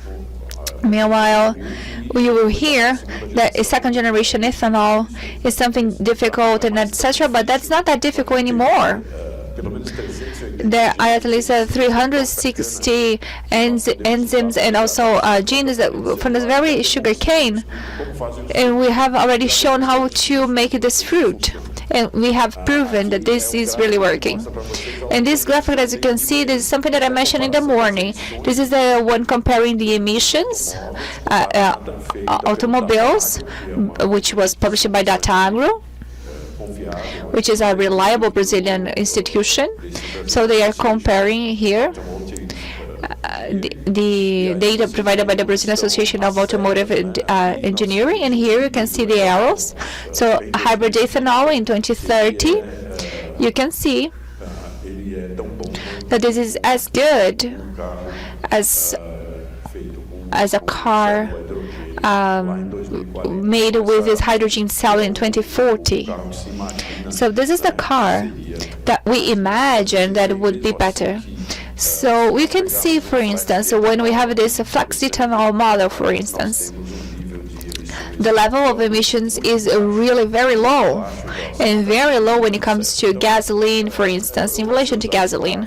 So I like to show you this graphic because people sometimes think that we are going to abandon ethanol for other things, and hydrogen, for instance. I'm going to give you more instance. We can break this ethanol molecule. This remains more energy, but if the world is electrifying, we can also break this ethanol molecule, we can disassemble it, so that we can get these hydrogens. And we also have carbonic gas, and which can be sunk somehow. And we have here at the university, our geology group can already bury this carbon 3-4 kilometers deep. So we have this sugarcane refinery where we can have them. We know where these plants are, so we can bury this at a distance of 3 kilometers. So this is going to react with the rocks, or it can be either injected in the supercritical gas. For instance, it will be stuck eternally, maybe. Well, not eternally, because the planet is not eternal, but it will be stuck there. So this is a way to use this gas. I can also use this gas for plants in order to produce food. I can fertilize plants by using this gas as well. And here you can see some buses as well. And there is at least one bus circulating in our campus, and this is ethanol hydrogen-based bus. And this is a pilot plant which is operational now. It is already producing this fuel, so we can fill up the tank of this bus. It's much more efficient. And here we can see the efficiency has been increased, and what we, in terms of energy, so that we can break this ethanol molecule in order to produce hydrogen, we can recover this as we have high performance, which is shown in the use of this bus. But there are some challenges to tackle. We still have to conduct more research. We really need to have this better control. Okay, this is my last slide, all right? we still need to control the genome, sugarcane genome. This is not something simple. This might take 1-2 more decades, at least. But biology is making a lot of progress lately. And this will allow us to control it perfectly, because as we have climate change going on, there will be droughts, and they might be going from a place to another, and they change seasons. They may be very strong. And I might redesign these plants. I just showed you this cell wall, but we already have the whole set of genes that are related to these drought stresses caused. So I can design plants according to these different regions with different characteristics by using these molecular biology tools. I still have this very good margin to increase biomass production and sugar production based on sugarcane. We haven't reached this limit because we have studied so much soybeans and other things, but not sugarcane yet. The synthesis of this cell wall, we do not control it fully, but we already have all the genes. We have all the buttons on our dashboard, so that we have now to find out what the good combinations are. And I can tell you that the industry of ethanol, second generation ethanol industry at Raízen, which is one of our companies that also faced some problems. And there are some people that say like, oh, the issue was the second generation ethanol. No, the process does work. There is a process. The industry can do it. But the thing is that the businessmen did not keep the company in the right track. That's totally different. And this has nothing to do with science and technology, but it has to do with management alone. In biorefinery, for instance, the sugarcane can be used as a molecule plant, and we are already doing this. We already have this set of genes, and we have this whole group working with this part in order to produce a useful substance so that we can extract them from the very plant. And also, we can also produce fat, plastic inside sugarcane. So here we can also advance this refinery thing. And we can collect ethanol with carbon storage. The technique is called BECS, bioenergy with the carbon capture. That's what I told you.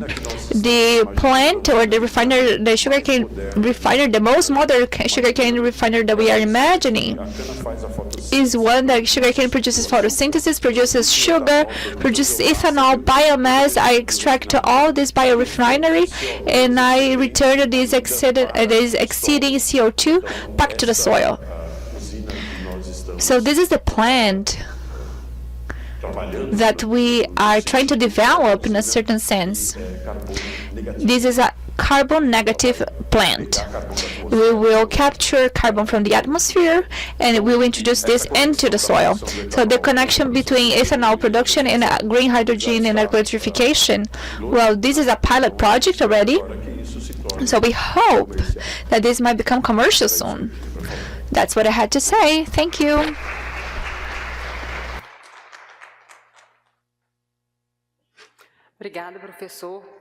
So thank you very much, Professor, for your presentation, your introduction. I'm going to call Professor Arlindo so that he makes his own presentation. Thank you.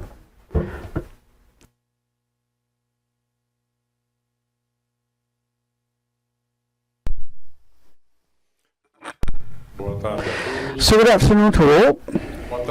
Good afternoon, how are you? It's a great pleasure to address you on what was asked me to talk about is about the urban challenges, green cities, energy and water. So I'm going to pinpoint some issues that are part of my studies, researches regarding to our working group that work in our chair, climate and sustainability of our institute. The first issue is that when we talk because climate issues, we are talking about chaos situations that happen in certain moments in the cities, mainly the big and medium-sized cities, whether floods or also from the point of view of long droughts. But when we talk about cities and climate, I would like to highlight 4 bullet points that I was asked to talk about. First of all, I would like to tell you about energy in cities. I'm talking about energy. I'm talking about how to cover the needs of energy, whether and commuting, cars, buses, train. I'm talking about mobility. We are talking about deep needs or high needs of energies and how to manage these mobility and how can we manage it in order to reduce the production of carbons. São Paulo, the city hall of São Paulo, has already been acquired 1,000 electric buses, for example. At the same time, that Professor Macho said regarding about the existing of tests that have already been done here with buses using hydrogen based on ethanol. So, and I think with that we are going to have soon hydrogen-based buses and all the system. We have also the merchandise transportation. What are the fuels and what are the fuels of the future that will be the natural substitutes for all those because that are creating the big problems in our cities. Talking about mobility and transportation and talking about energy, we're talking about carbon emissions, sulfur dioxide and ozone and other elements that are part and contribute in order to create problems regarding air pollution. Talking also about the different kinds of fuels used, the studies are showing the possibility of advances with the technologies. I would like to highlight regarding of energy in the cities the concerns of reducing carbon through substitution of the lighting systems that we've got in the cities, and that lighting system could little by little gradually employ new kind of bulbs, new lamps, and of course with all that more and more using sunlight and other elements that could actually cover those needs. Should not forget that when we talk about the climate of extreme heat peaks, we have a great use of aircon in the city. Imagine São Paulo, 12 million inhabitants. Imagine London, for example, with their population using either heating or aircon. And actually that needs to get into the account. And of course, as part of the account, within that, the contribution and the demand that they've got for energy. The second issue is water. We are talking about assuring the condition of water supply, drinkable, sweet water, quality sweet water for the population. We've got countries where there's a universalization of the delivery of water, but we've got countries, even Brazil, where we've got a certain level to cover, that we've got at least 5% of water delivered in order to have this universal supply of water, sweet water in the city. So we've got lots of water and quality for all those people. How to assure the amount of that water? We have climate disasters. For example, the metropolitan region of the city of São Paulo have suffered sometimes some threats regarding droughts, and makes that the reservoirs are reduced gradually, putting in risk the health of the people of the city. So, understanding those aspects, we need to remember as well that that the springs that give water to the city, those that are superficial, those, but also they depend on vegetation, and the keys we need to have with vegetation as in order to assure the whole ecosystem so that the springs are protected as well, and the waterlands as well as the problem of the management of the critical episodes. How will we handle that? And as well, we need to remember that the moment of big volumes of water falls in heavy rains, and how is the urban drainage that actually produce floods affecting regions that should not have been occupied, have been occupied by informal settlements. And in the same way, the need of having social housing programs that put these people in safe places. The third component that I would like to highlight is regarding urban vegetation and speciality of our Professor Michael Mukherjee with his research group that has been acting a lot in this area. And he has, together with Natalini, the city councillor, and with the secretariat of the climate secretary, they have actually driven a proposal that's going to be applied in the municipality of São Paulo, in the city of São Paulo, regarding urban vegetation with a project that foresees urban parks, so forth. For you to have an idea, more or less in 10 years, São Paulo came out from 32 municipal parks to 112 municipal parks. That I think it's a number of parks we've got today, and it's still not enough for the levels we want to achieve. Regarding urban vegetation, the need of being considered that because it brings something that is absolutely obvious, but it needs to be reminded in order to be part of the political discussion. Thermal comfort, and if it brings that, why is it not used? At the same time, it also brings visual comfort as well, and is good for mental health of the people. Squares, parks, and trees as a whole. We need to take into consideration that the existence of the vegetation actually helps to diminish the islands of heat that need to have that approach of having specific projects for that situation and be able to produce the ventilation corridors, bringing and improving the thermal comfort of the people. Let me talk. These are the subject matters I was asked to talk about. But what is the University of São Paulo doing? What is the role of the university in all this? What is the academy doing, and why will we need to do in the future?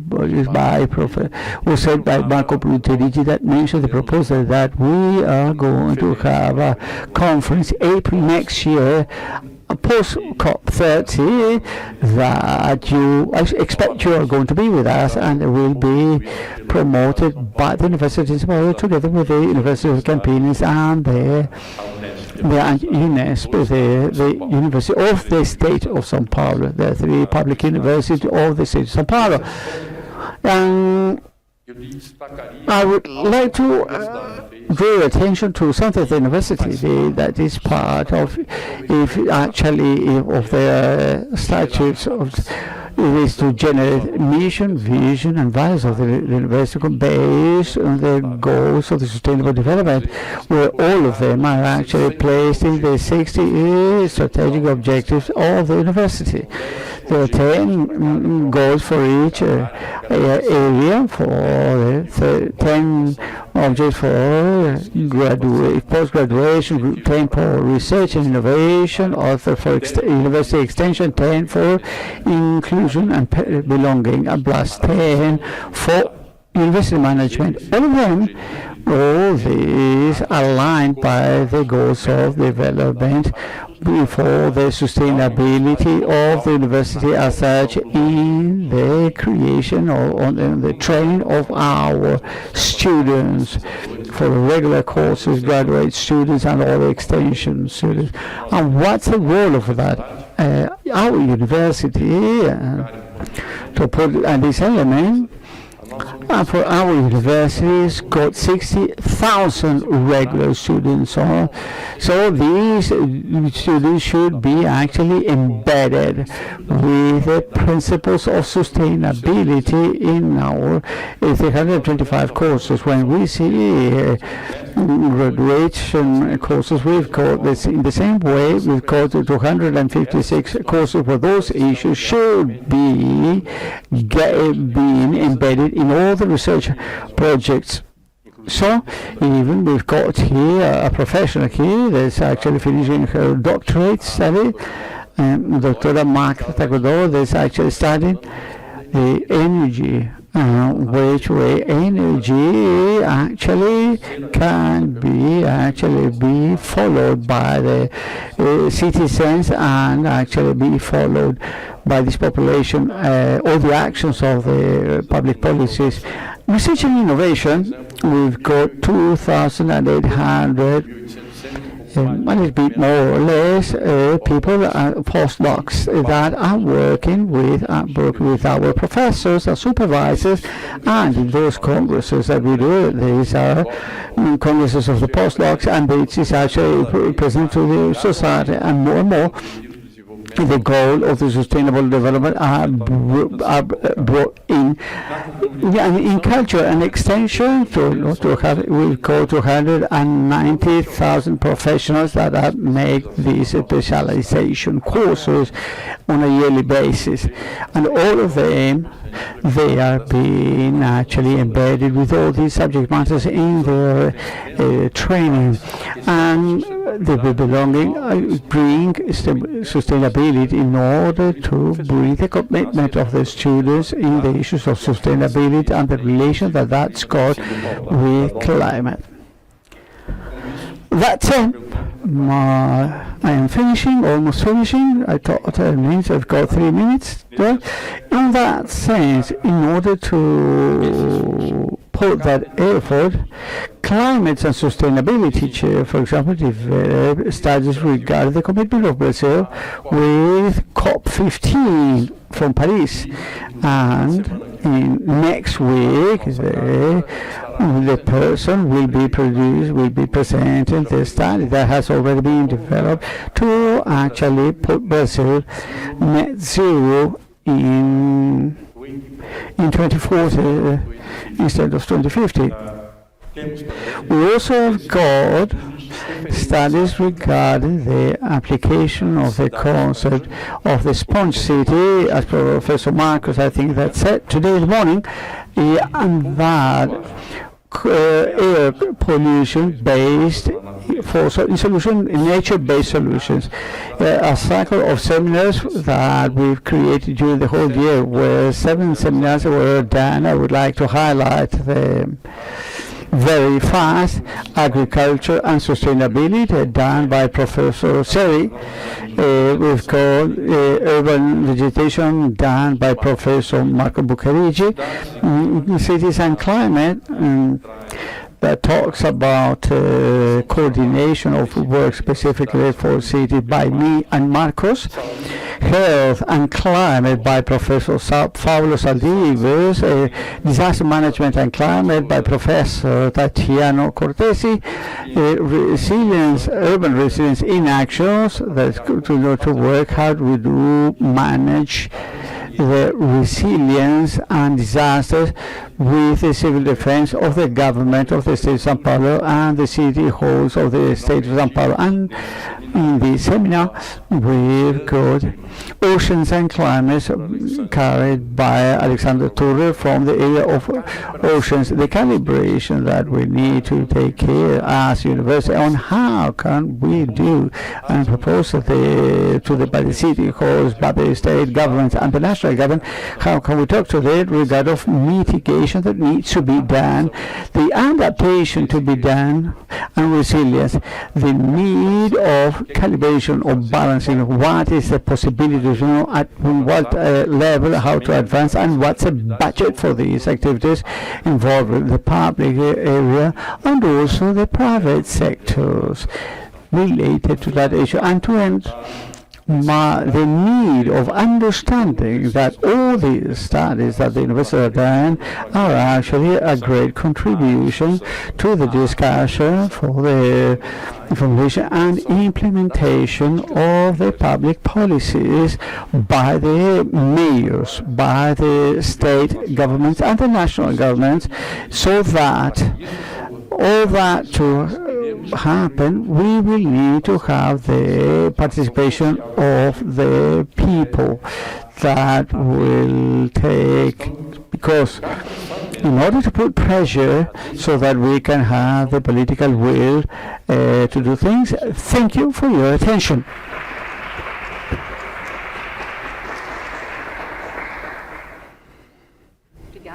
Thank you, Professor Arlindo. Very important that issue or the role of the university in all this process, and so much advances that the university could actually provide for this important subject. I'm going to call Professor Lawrence Jones in order to talk us out talking about his subject matter.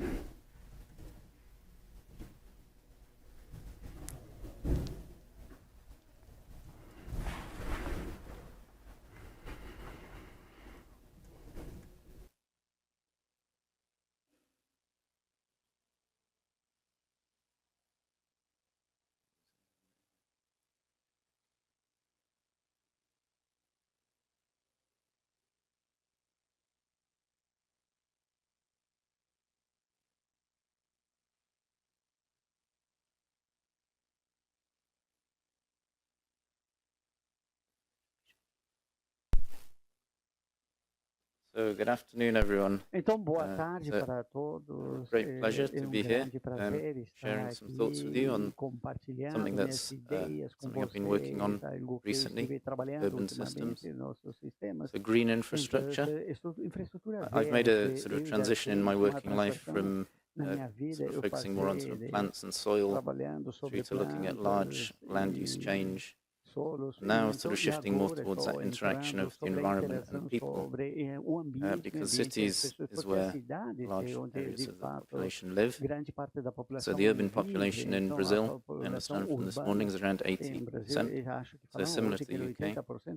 So basically, this is what most people experience in terms of greenery on a day-to-day basis. It's a park, it's a local lake, it's a garden, it might be a balcony on the high-rise building. So this is what people see day to day. It improves their mental health, it improves their physical health, it supports biodiversity, but it also provides a whole suite of other ecosystem services. And, we sort of, there's a lot of literature around how urban greenery provides cooling, it removes air pollution. It's never going to solve any one of these problems on its own. If you want to reduce air pollution, you have to stop emissions. Urban cooling, you need to stop climate change. Tricky one here. But it can be part of the solution. And the key interest to me is that green infrastructure is multifunctional. So it doesn't just help alleviate flooding, by improving infiltration. Those same trees provide cooling, they remove air pollution, they provide mental well-being, relaxation. So it's multifunctional. And what we sort of discovered, so we've sort of done a lot of literature searching on the benefits of green infrastructure. And we So we've been working on a number of large international projects. So this is an outcome of a large EU project. So we did a big screening exercise, and we tried to produce a typology of different types of urban green space. So we have this list of 49 different types of green infrastructure, and then a matrix of challenges that they can address. And we've got 11 challenges on here, so it ranges from food production through sort of standard regulating ecosystem services like air pollution removal, noise, etc., etc. But we've also got biodiversity at the end of this, and we've got some social functions as well, so supporting physical activity, supporting social interactions, and restoring capacities in terms of stress reduction. So the idea of this matrix was, we got a large multidisciplinary project, lots of experts from many different domains, and we wanted to sort of know what they thought that the ability of these different green infrastructure types to deal with these challenges was. So this is essentially based on expert judgment. It's not based on literature review yet. But from first principles, we know that trees store a large amount of above-ground carbon. So trees, things with trees, riparian woodland, would score very high against some of these categories like carbon. So the idea was we can populate this matrix, and the main aim of this really is to sort of guide decision making. So even just from an expert basis, you can see that some particular types of green infrastructure, like if you look at linear routes features, so it's the kind of darker green one, you've got railway corridors, riparian woodland, they score very high for lots of different functions. So it kind of guides this sort of decision making around how to do multifunctional green infrastructure. So you could do sort of single topic if you're interested purely in flood mitigation.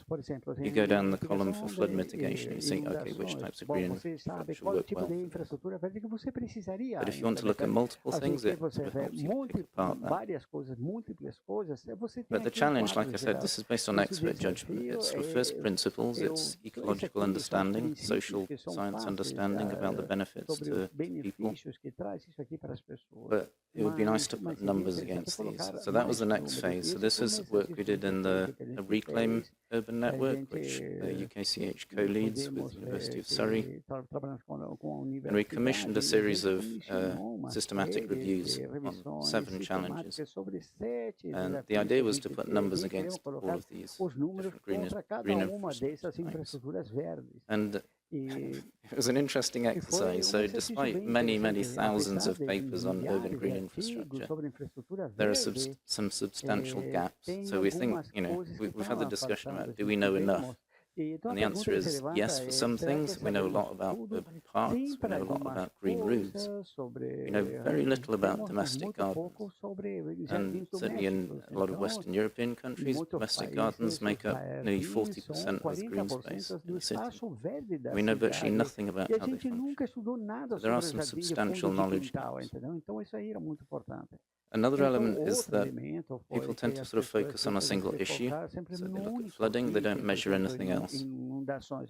They look at cooling, they don't measure any other benefits.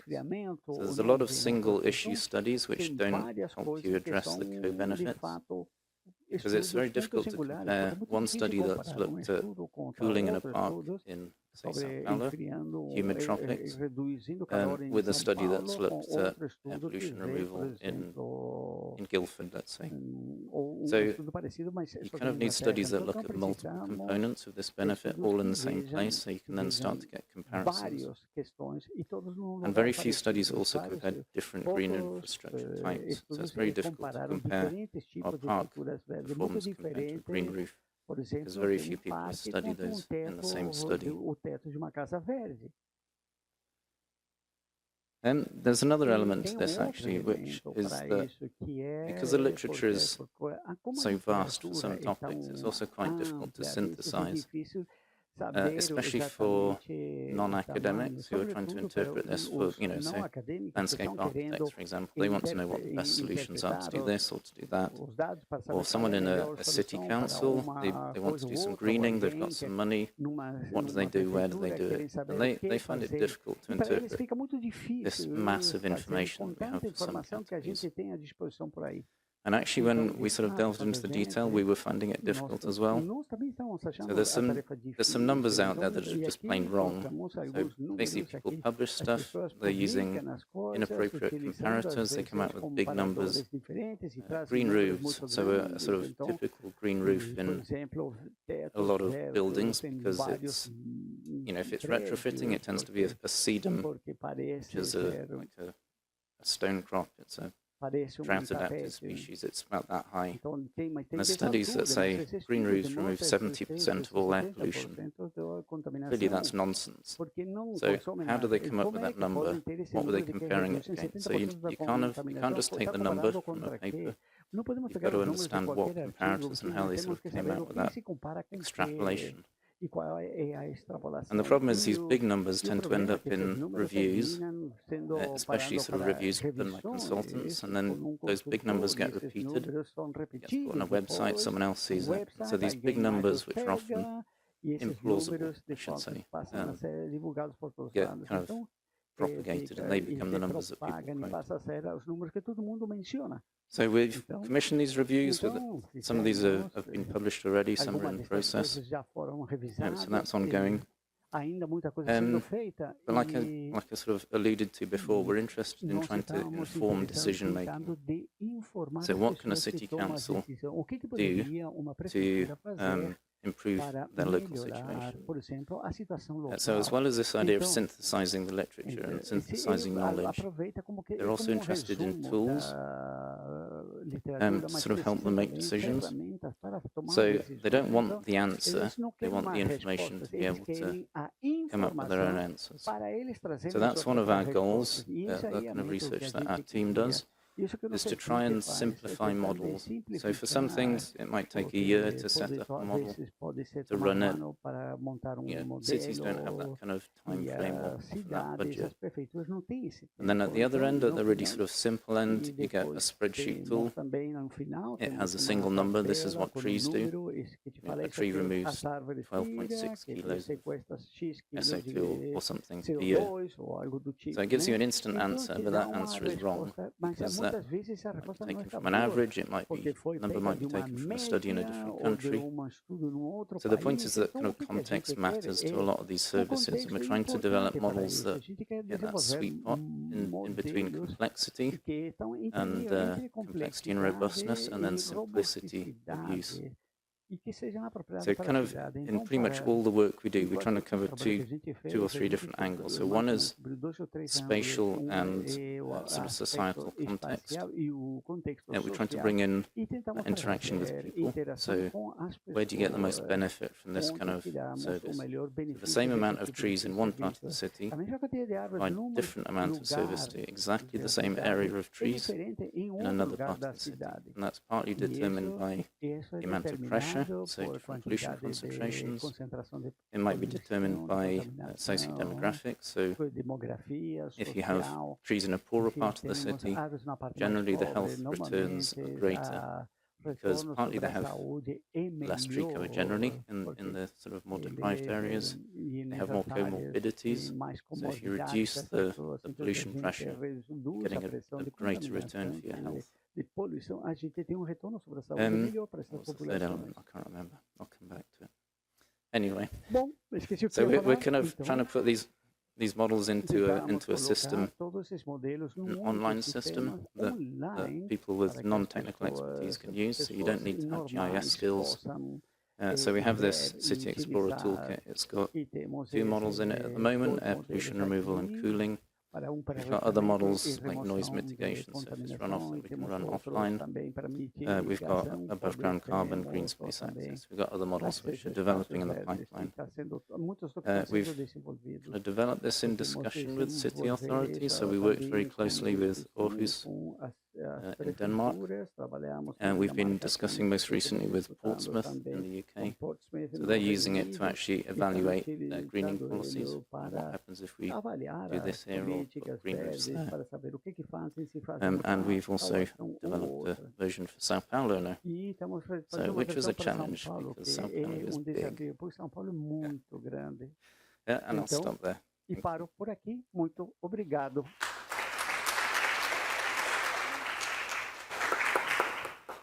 Thank you, Laurence, for your explanation. It was very good. And now I'm going to invite Professor Stefan Krause for his presentation. Para a sua apresentação.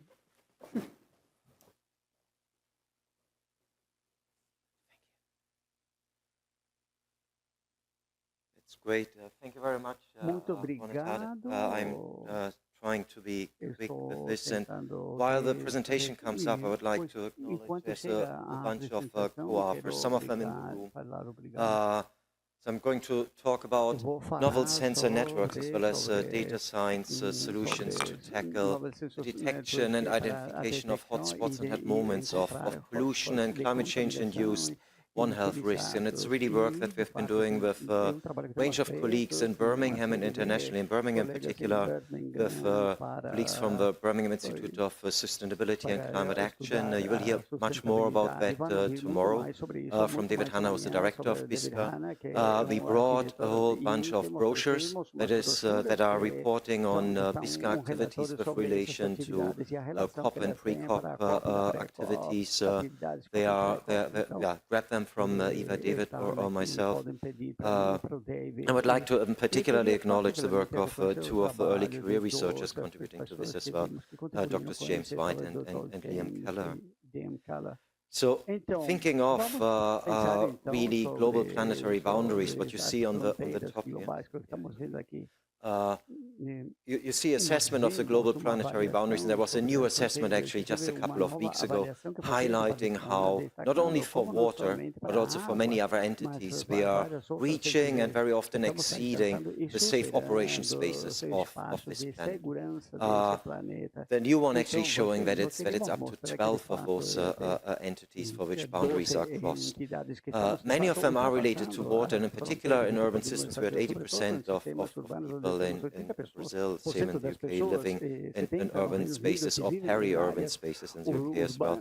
In a lot of these areas, what we would have learned about the water cycle at school is not working as that water cycle that we have been exposed to as kids when we start to go into primary school or even as students at university. We try to summarize how humans interfere and actually now dominate the water cycle. A couple of years ago, shown on the lower left side here, and in particular in heavily managed and intensively managed landscapes like cities, there's a real risk, a potential for conflict arising from multiple interactions, overlapping and conflicting interactions on water, water quality as well as water quantity. But there's also a lot of potential in using knowledge about water management, different governance strategies to actually mediate between different conflicts of end users of water, whether it is between individual domestic end users, industries, agriculture, or transboundary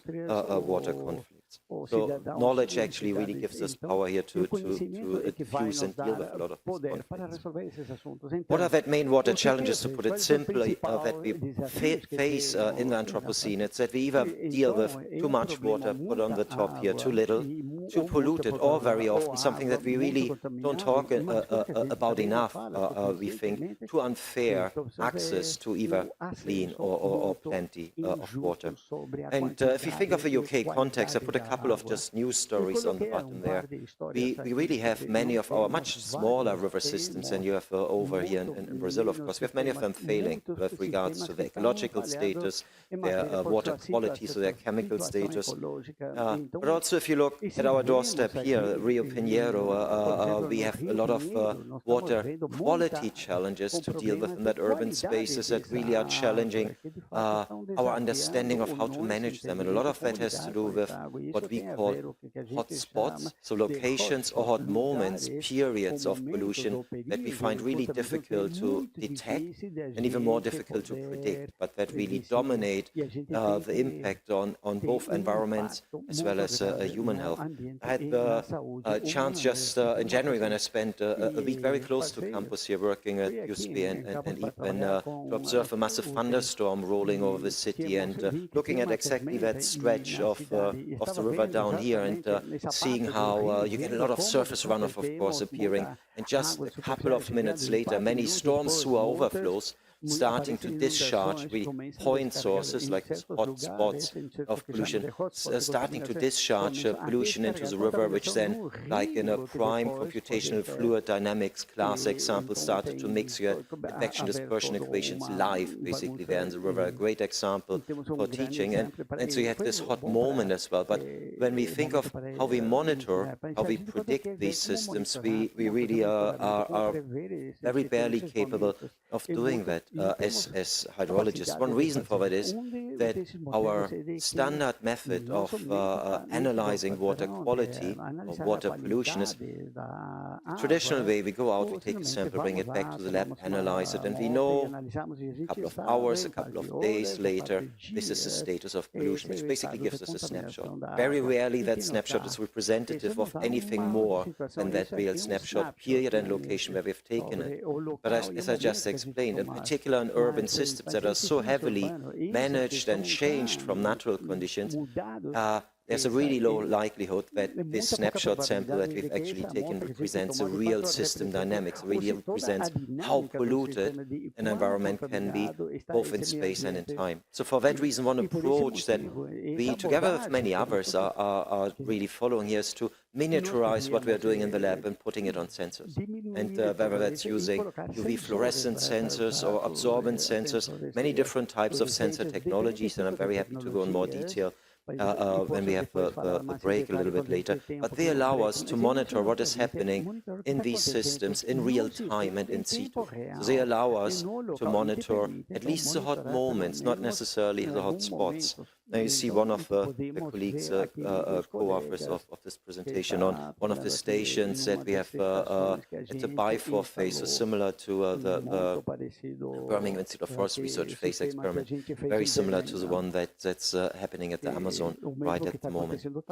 I give you two examples here of how we are using this information. So at the Birmingham Urban Observatory, which has just become a designated ecological demonstration site of UNESCO, which is really a system of failing headwater streams. If you look on the left-hand side, everything that you see there in black, there's a lot of these low-order streams around the city center of Birmingham. Birmingham is a bit weird in many senses, definitely hydrologically as well, because quite often you have cities lying at the confluence of a larger river with the sea, or at a big river like the Thames. So, for instance, Birmingham has a lot of river systems starting in the city center. That means that rivers that are then discharging into the Severn, the longest river in Britain, or the Thames, we heard that earlier today, they carry a signature that actually arises in the city. So understanding their signature has a lot of impact also for the evolution of that signal further downstream. And if you look into that, everything that is black here is basically,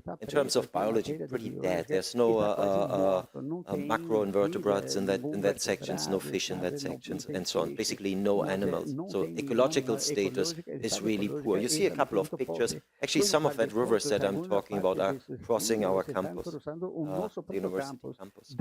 So with monitoring water quality, water pollution, different compounds of water pollution, not just nutrients or different metals coming from road runoff, but also different organic matter fractions, some of them being indicative of wastewater inputs. We start understanding how this type of urban systems, as we control them or as we further disturb them, react differently. And it's very important to realize this is not just about generating more data. There's plenty of data around, but it's generating more knowledge from data. But that requires us then also to utilize these data in new ways, really using more clever data science approaches. I give you two examples for that here. This is for a more rural setting, roughly 1 hour away from Birmingham, where we run a more agricultural observatory in a really rural catchment. And just by comparing the relationship of discharge, so the volume of water going through a river in time, with concentration of, in this case, nitrate and dissolved organic carbon, both of them related to, as I'll tell you in a second, to greenhouse gas emissions from these rivers, by looking into how the hysteretic behavior of discharge and concentrations is changing through different storm events, tells us a lot about which parts of the catchment, kind of schematized on the right-hand side, contribute to the release of these pollutants at different times of the hydrological cycle. In more urban settings, we have other, for instance, the slope of the logarithm of some of these indicators as compared to the discharge, other indicators that tell us what type of urban infrastructure, like combined sewer overflows that we have in many UK rivers, get activated under what conditions and contribute to what we are observing. So while we are not able, with utilizing this data, to say it's this one pipe, this single pipe, that is contributing to what we are observing, we get a better understanding what type of pipe, what condition is actually contributing to this, which really helps to pinpoint what condition or what situation is causing that pollution. So what is the climate? We talk about COP quite a bit, and I will want to finish with explaining what the climate relevance of this is. For a long time, rivers and river corridors have been not really taken for serious for how important they can be for greenhouse gas emissions.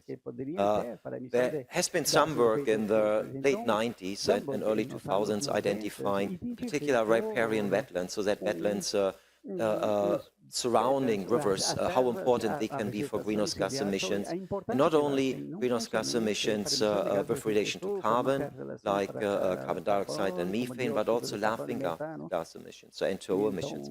We did, and this involved Samiola, who's going to talk about agricultural systems more tomorrow. We did show that for many of our UK rivers, which are either rivers in shore catchments or in sandstone catchments, as rivers are heating up, as rivers are getting warmer, and many of our urban river reaches get, particularly in the urban heat islands, more and more warm, we are showing that under this warming scenarios, if you have enough nutrients available, which we usually have due to over-fertilization, you get significant emissions from greenhouse gases. If you calculate that, if you budget that for UK conditions, we had roughly similar amounts as we had from wetlands. Yeah, so this is from river sediments and river corridors. So really numbers that are not to ignore. And it's not only this type of river corridors, but also coming back to laughing gas, and we heard a lot about carbon trading in the previous section. If you think of coastal wetlands, and we might focus a little bit closer to where we are right now. If you think about this, for our conditions, massive mangrove systems that you have just 2 hours from here, at the coast, if you go down to Santos. These systems receive a lot of excess nutrients that are driving, and we have, again, in a study with David and Sami and former postdoc, quantified at a global scale how important particular laughing gas emissions from these coastal wetlands are, if we don't stop agricultural nutrient inputs, which are not just coming directly from that coastal systems themselves, but from their entire catchment. So we really need to take these into account as well. So there's quite a climate relevance in what is happening in the metabolism, basically, of these rivers. Getting sensors out into the systems and understanding them better is one thing. I think the work that Dr. James White, I mentioned him before, is doing together with David with what they call the Birmingham River Champions, is really essential in involving local communities, volunteers, in co-creating a lot of observations of which we are not able yet to actually automatize them. Where really you need an expert, ideally local expert with indigenous knowledge that we have, of course, in our context as well, that are standing in a river, taking a sample and analyzing, in particular, the more biological observations that we are not able to do with the sensor, like what I talked about so far. And just to really extend an invitation to collaborate with us here. So I talked mainly about these 2 systems that we're running.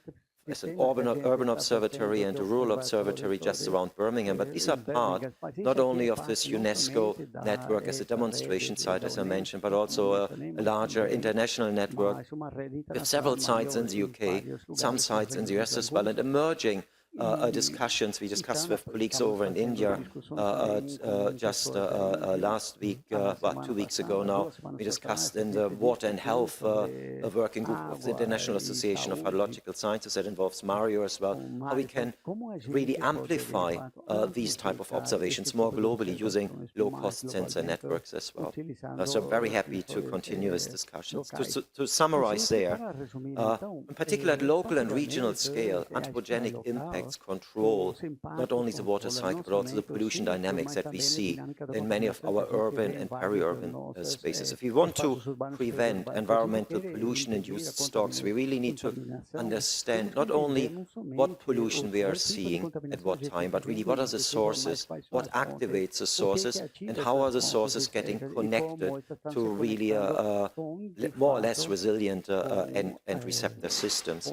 And I want to finish here with just another advertisement of the International Associations of Hydrological Sciences helping initiative. Several in the room here, I mentioned Mario before, David and others are involved in this helping initiative. It's where I'm very happy about that. Sometimes hydrology, we are a little bit of a introvert society, I think, and I'm quite happy that in this scientific decade, the international hydrology community is realizing there's a lot of untapped knowledge that can help us to tackle global challenges, in particular related to One Health challenges as well, so where people are coming together, but we're just starting with that, and so maybe that's a really good time point to really intensify the discussions with people in the room here as well. So with that, yeah, thank you for your attention.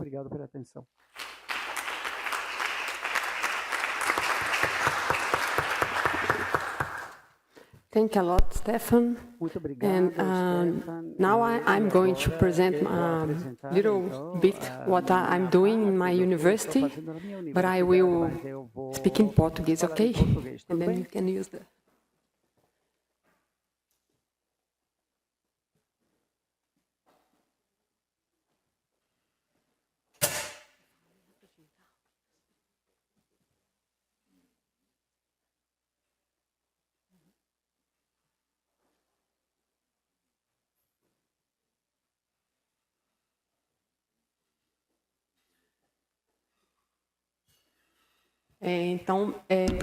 So, I'm going to talk a little bit.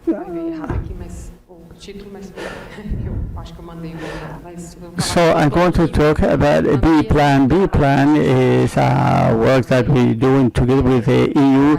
It's a work financed by Orson, and here in Brazil, financed by MIG. This Federal University of Minas Gerais, and we are going to talk a little bit about the pollutants that neglected, other pollutants that we are working in this project of light and sound regarding biodiversity, regarding the issue of the cities. So here, this is our Brazilian team. It's integrated by many different people, researchers and students that are in the project. And the Plan B has got a team of partners. We've got 12 partners from 8 different countries, 7 countries from Europe, and plus Brazil with our university. For us to put in the context, we've got human beings have actually more impact in the natural environments in very different ways, with agriculture, cattle grazing, and a very big problem that's got is the scale of urbanization.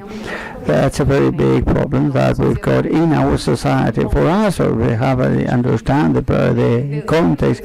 In December 2017, we had 7.7 billion people of the world population.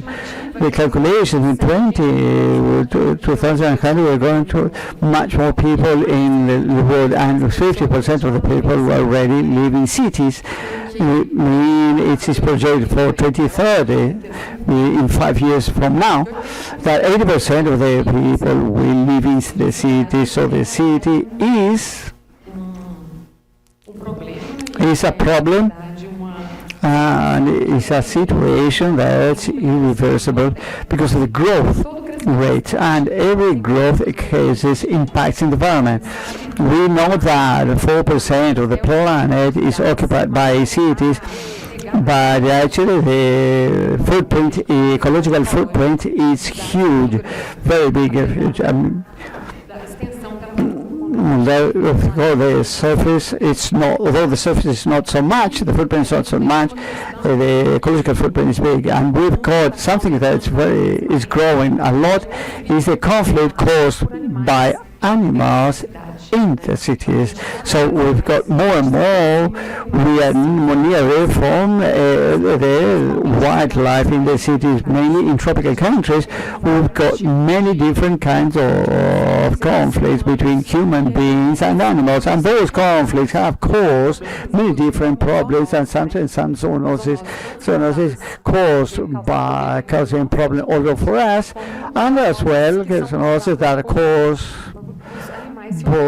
bias for animals that are living there. An example that we've got today, many wild canids at the guará wolf, it's something that when he's in contact with other animals that are domesticated with different zoonosis or diseases, if they are getting those diseases and dying, for example, as a sarna, we've got problem of sarna in wild animals that is transmitted by an animal that's not so that is considered as by cats and dogs.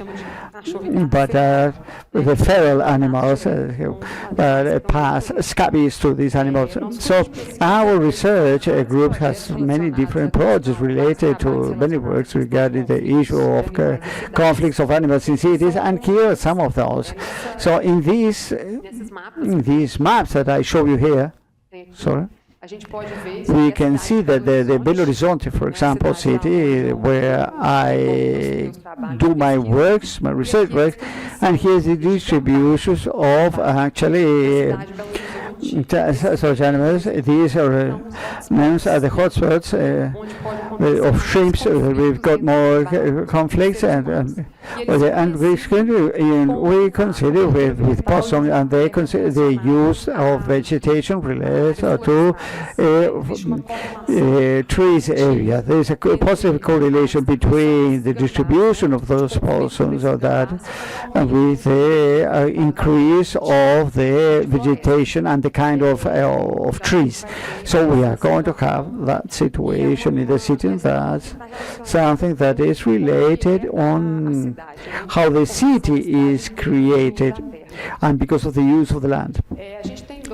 We've got two different impacts that are not very well said, that not very much discussed. That could happen regarding biodiversity, that's light pollution and sound pollution.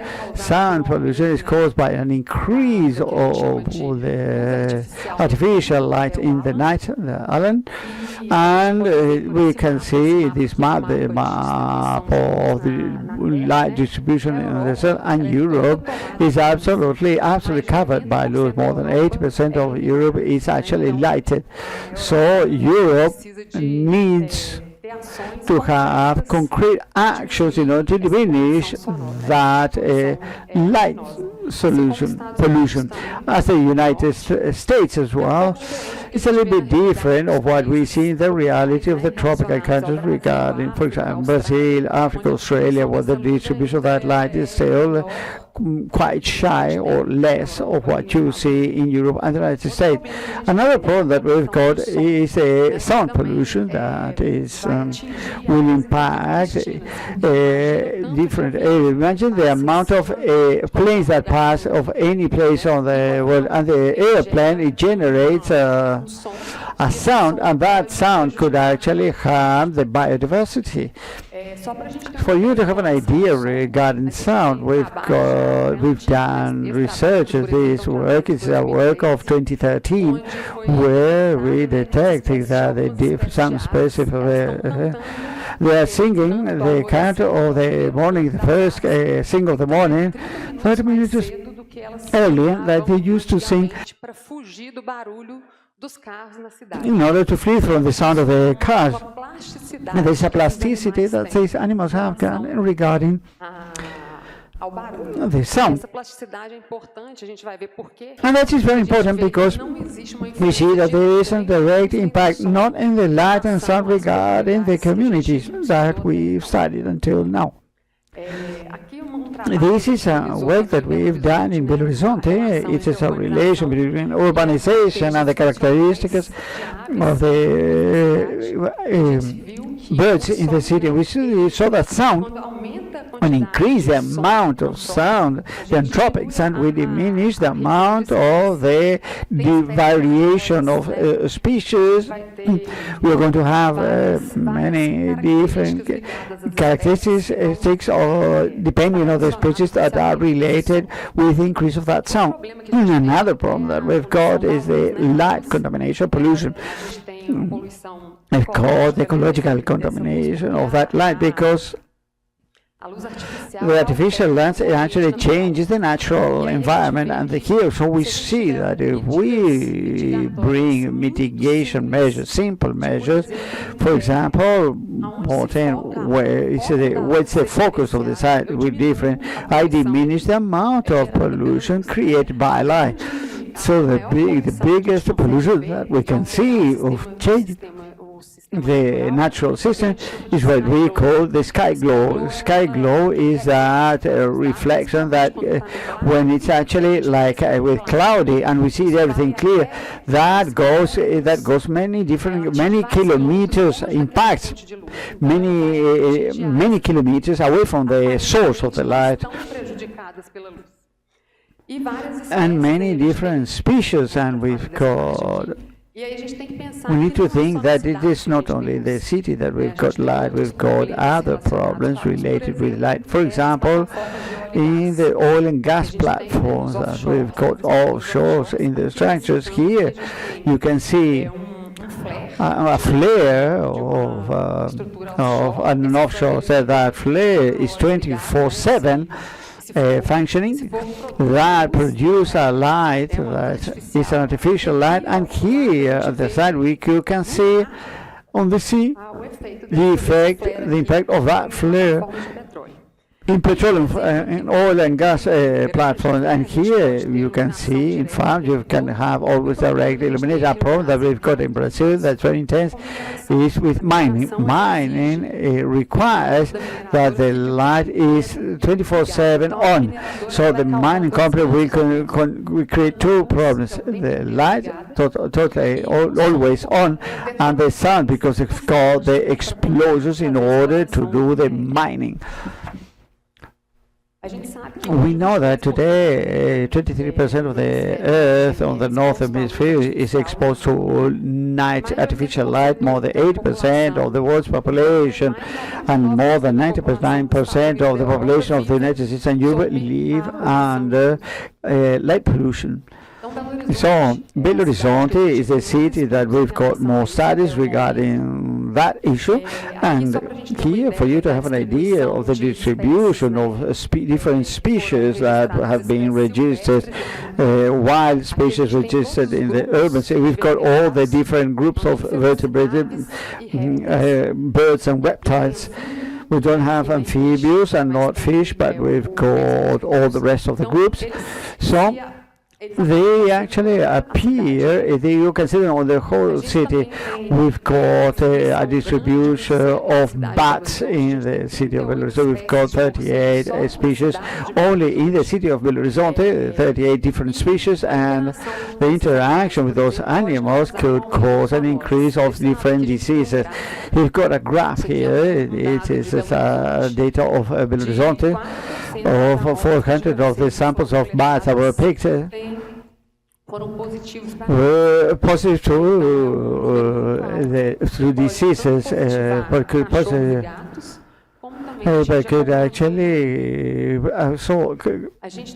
impact the human beings. We've got 160 species of birds in that region.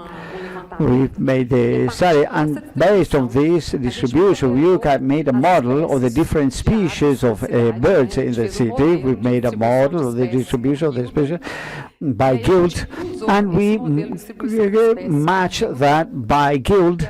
Here there is birds that eat and the distribution by loose with the distribution to try to understand if there would be any kind of relation of this when regarding the amount of light.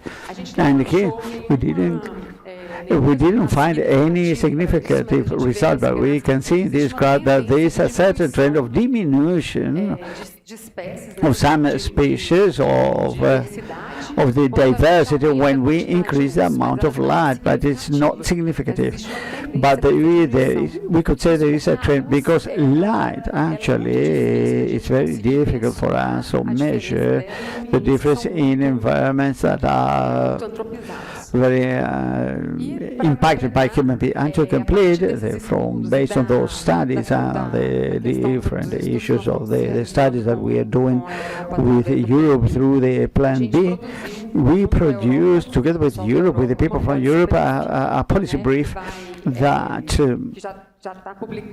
already published in this channel here, and now we are going to introduce that policy brief to Brazil. We are going to introduce that policy brief at the COP. And one of the differences that we've got, because in Europe there is already a set of regulation for us for the use of light for light contaminations, and there are some restrictions, and here in Brazil we have no legislation or regulation in force that will work with those subject matter. So it is a possibility that we've got of actually taking for COP not COP30 but the COP of migratory species, because these have a very big problem regarding migration because of light. We are negotiating with government for us to take the issue of regulation of light as an agenda item for the COP that will happen also in Brazil in February or March next year. So thank you very much for your attention. That's all from my side.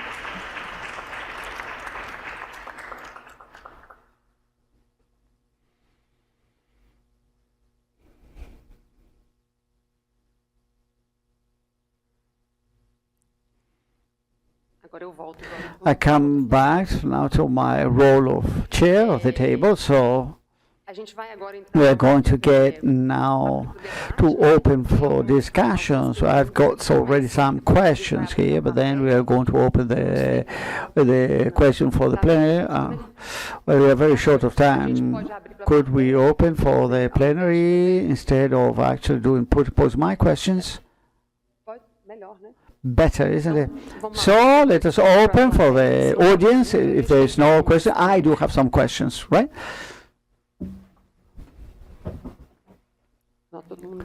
Everybody understood absolutely everything.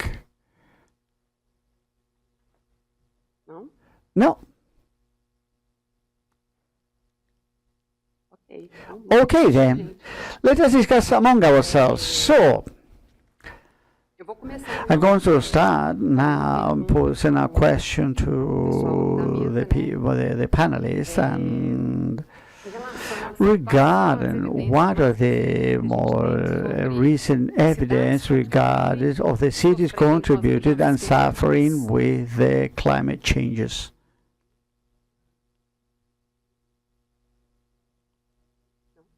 No? Who wants to answer?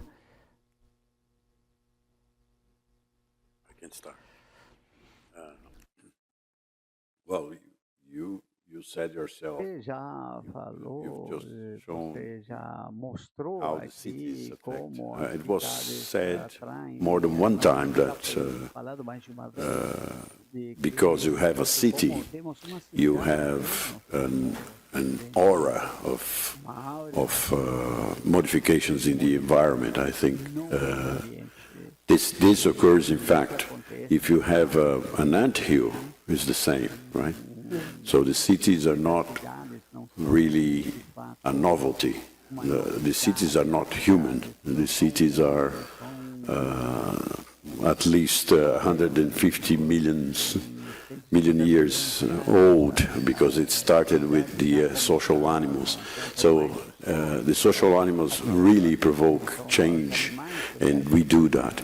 About climate change, the use of energy, I can say from what I said, I didn't show any map, but the pollution you even feel if you stay here for longer. São Paulo, being a very big city, you feel much less the pollution than you feel, for example, in London. I was in London two weeks ago, and I can say that you feel, even with the buses already using hydrogen, etc., in the electric cars, still the ethanol is produces less pollution, but depends on the pollution that you are talking about as well, because the ethanol, the evaporation of the ethanol produces also effects in the stratosphere, and of course we have to modify the city in a way that it produces the materials that we use, they heat up and they help to provoke to increase the temperature inside the city. But I remember we had at the Institute of Advanced Studies a workshop discussing the shadows. There are people working here and in the US with the shadows that the buildings make. And if you have very tall buildings, this is sort of good for the temperature, decreases the temperature. This has been proven, right? And the effects that Stefan were talking about. So the pollution in water is incredible. I can even ask you a question. There are many substances that we are not measuring. Hormones. People found cocaine in the water a lot. So there is a lot of things there that we don't have sensors. I don't know if you are doing that, but we are drinking all that. Besides the plastics, many other substances as well. And this might have a reason with the cancers, etc., that weaken the populations in relation to combating climate change. So just a few comments to even provoke Stefan a little bit. If I might directly respond to it, it's good provocation, because the one thing that I think we learn a lot from urban spaces is how we are not dealing with individual pollutants, right? We probably in our careers have spent a lot of time on studying the behavior of individual pollutants.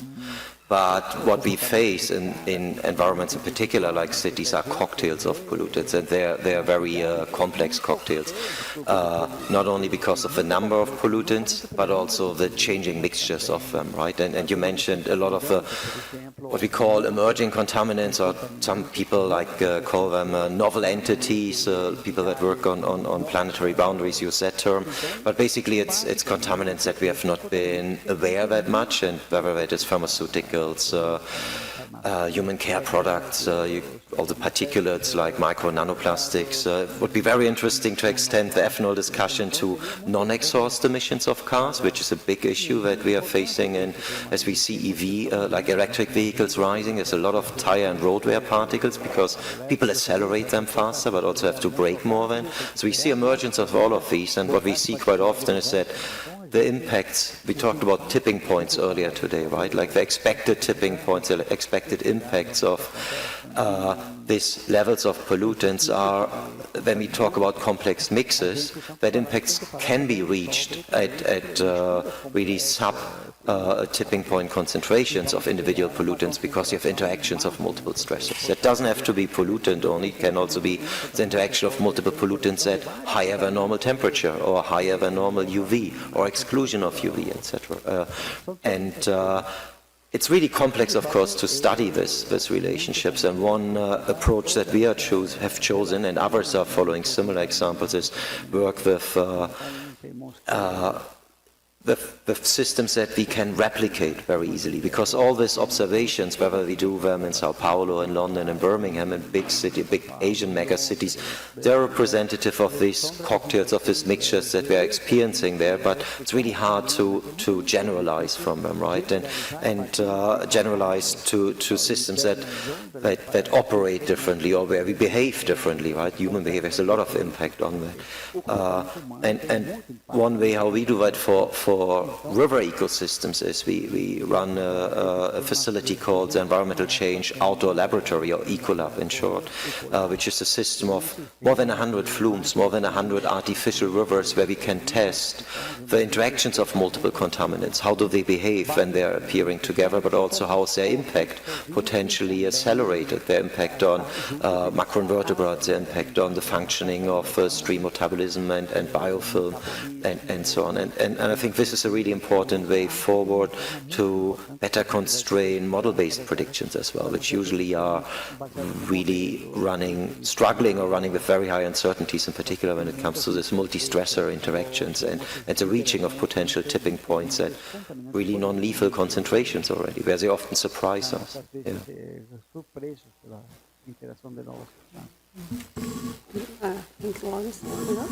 Yeah, I was going to add just some thoughts on the air pollution aspect and the sort of interaction of climate change with air pollution.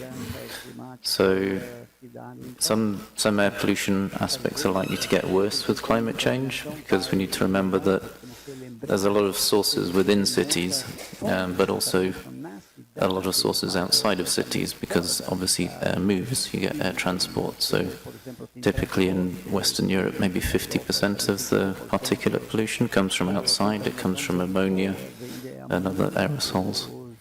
And increasing temperatures will mean more volatilization of ammonia, so that could be an increase. And then obviously trees aren't always perfect. You know, they don't do everything. They don't solve all our problems, but there are also some negative aspects of trees in relation to air pollution. So many species emit biogenic volatile organic compounds, and those sort of emissions are also temperature dependent. So trees might emit more BVOCs in cities under warmer temperatures, and that's going to contribute to ozone formation, which is also a fairly toxic air pollutant. So we need to sort of, when we think about cities, we also need to think about the peri-urban and the outside. And it can be part of the solution as well. So large-scale tree planting outside of cities can also remove particulates and prevent some of those contaminants coming into the cities. And that was, for example, part of China's major initiative to reduce some of the particulate pollution in Beijing, was actually stabilizing a lot of the desert areas, producing the kind of primary particulates in the first place, which were then long-range transport to Beijing. Cleaning up all the industry helped as well.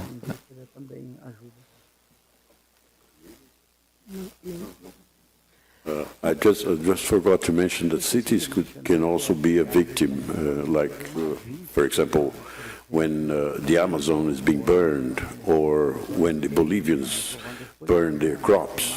The pollution comes to Sao Paulo, and we pick up substances that are. I'm looking at a colleague who works with that.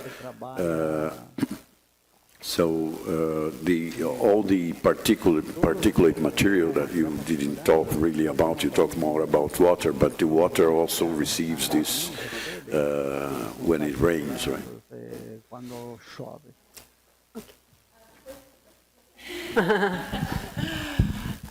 Thank you. That was a great panel. I was just wondering, so cities seem so much more complicated to solve to solve environmental problems in cities. It sounds very difficult, including thinking about Rio Tietê or Rio Pinheiros. It seems unsurmountable.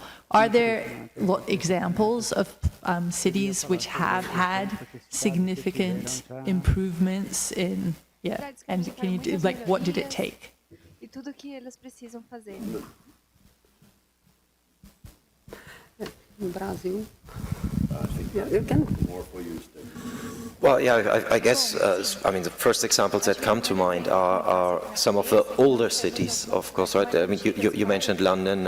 Think back of the big stink that we are facing there. A lot of the problems that we still deal with in some cities have been solved in others, and there have been, we published a paper 2-3 years ago, so of different phases of water pollution, for instance, and luckily, at least up to relatively recently, we didn't have to deal with untreated wastewater and all that related issues in UK rivers, for instance, and a lot of that was related to infrastructural solutions. If you think of more, you mentioned particles and transport-related pollutions, my prime examples are mid to large-sized Dutch cities, Danish cities, if you look into them. These are not sudden changes, but changes that took 2 or 3 decades to really change their transport infrastructure, which had dramatic impacts on not only on air quality, of course, lots of these particles that we inhale or not also settle, and as you say, right, they're not only airborne or only in the water, they're moving in between. So yeah, usually design and maintenance of infrastructure can have a lot of impact, but there's a lot of behavioral changes, of course, as well. And to give you one example, we have colleagues working in the UK on emissions that we would have thought we have dealt with. You know, a lot of fine particulates that were related to coal heating is something that now, with an emergence of the reuse of indoor fireplaces due to increase of electricity and fuel prices, people are using again more, in particular wood, to use their fireplaces, which has a dramatic impact not only on indoor air quality but also air quality in cities, and so it's despite having a heating infrastructure, it's decisions, right, that are made based on a cost basis, also on fuel poverty that comes from. And for you to have an idea, well, that was vengeance, right? So you were asking a question about complexity like I did. For you to have an idea of the complexity, we are now having deforestation of regions of the forest that is near the manancials of water of São Paulo. And this is linked to the organized crime. So the problem is enormous because you have to sum the complexity of the water, all that was said here, with the trees also visited here and everything, with the people that invade the region, and you cannot take the people there, and you have the law protecting up to a certain point, and the police has to fight against the people themselves as well as with the organized crime. And meanwhile, we are drinking cocaine. Yeah. Yes. Uma pequena contribuição. My 2 cents now, just some reflections on urbanities.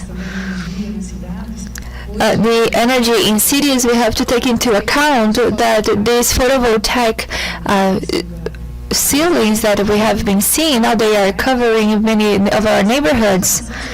The social-technical transformation, which is generating this very energy by means of our citizens, something that some years ago it was not possible. And so here we have this energy distributed,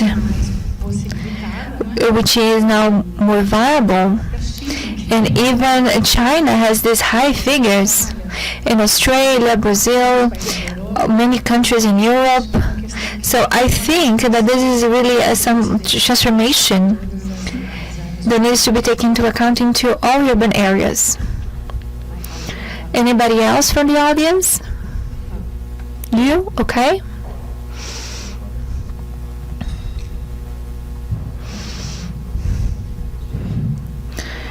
Hello, everyone. I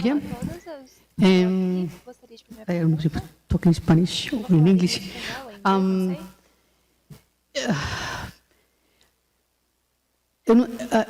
Eu estou sabendo que você... I know that the title of our event is Diálogos Brasil versus políticas públicas, ok? Vocês têm considerado em algum momento tocar o assunto de imigrações que têm afetado muitíssimo e continuam afetando as grandes cidades e são imigrações de países vizinhos. Eu estou falando simplesmente para a América Latina. And I'm talking about Latin America, not talking about Europe. And if you will create these bonds and events that are not favorable to these communities, these vulnerable communities, because they are located in very vulnerable places, a huge concentration of people, problems, risks, polluting risks, and like of garbage collection, for instance, and all these communities are also placed by riverbanks, so they are affected by floods as well. And I would like to know if we are going to touch on these points, or if there is anything between social science and public policies here in Brazil. Is it being considered here in the Brazilian context? I'm not really sure that I am out of this context somehow, but I would like to hear that somehow. Thank you. So, por uma questão estrutural, posso falar? I was speaking Portuguese, okay? Just for the sake of structure, for this panel, we did not cover, as I said, we used to like this social sciences. We are just touching on these heart diseases. We touch on social sciences somehow, but we are not really focusing on that. But there are many other discussions at the University of São Paulo. Are you a part of this, the university? I am a former student of this university, but there are other events that we have been holding that touches on this social aspects. I love psychology, social psychology. We have been speaking about this for a while in these social psychology groups. This is a very important topic to be touched on, but this time we did not look at public policies from this perspective. When it comes to migrations, during this dinner that we had yesterday with Stefan, and Arlindo, Stefan, and Lawrence were with me, we were discussing about migration. Was it yesterday? Yes. Migration in Latin America. This phenomenon in Europe, this is more related to wars and conflicts, but there is also poverty involved. And particularly in South America, we also have to face this issue with Venezuela. There's a migrational wave from Venezuelans towards other lands, especially towards Colombia. My personal explanation for that, why do they migrate more to Colombia than to Brazil, is the language. This has to do with the language, because this is better, it's easier, especially because the level of education is not that high, so it's easier to migrate to Colombia because they share the same language. When they come to Brazil, it seems that the language is quite similar, but it is very difficult to learn Portuguese. This is difficult to be understood as well at first. It's even more difficult for those who speak Spanish than vice versa. So the discussion that we were having is that yes, there are some Venezuelans migrating to Brazil, but their educational level is higher, so that they can encompass all these factors. Latin America, everything will rely on what will happen politically wise in all these countries.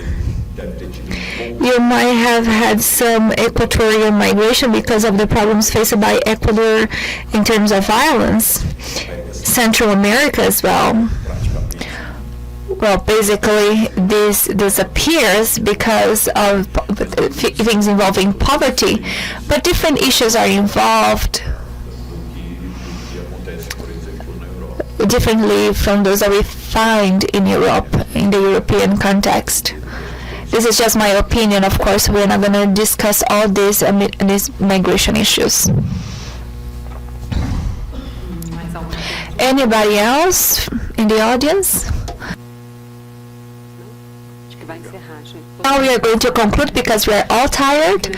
We all want to eat. Maybe Morena has one more question. Please. Jem.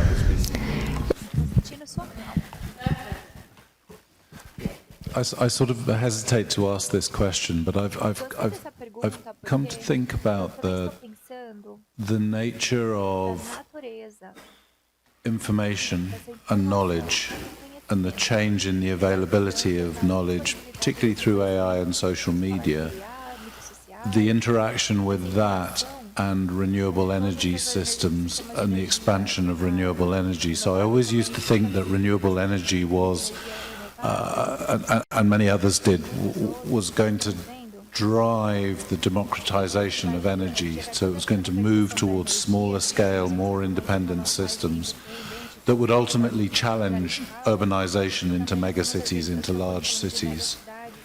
And certainly what we've seen so far is that the economies of scale have dominated even there. So economies of scale in the UK, wind power is just moved to very, very large scale provision.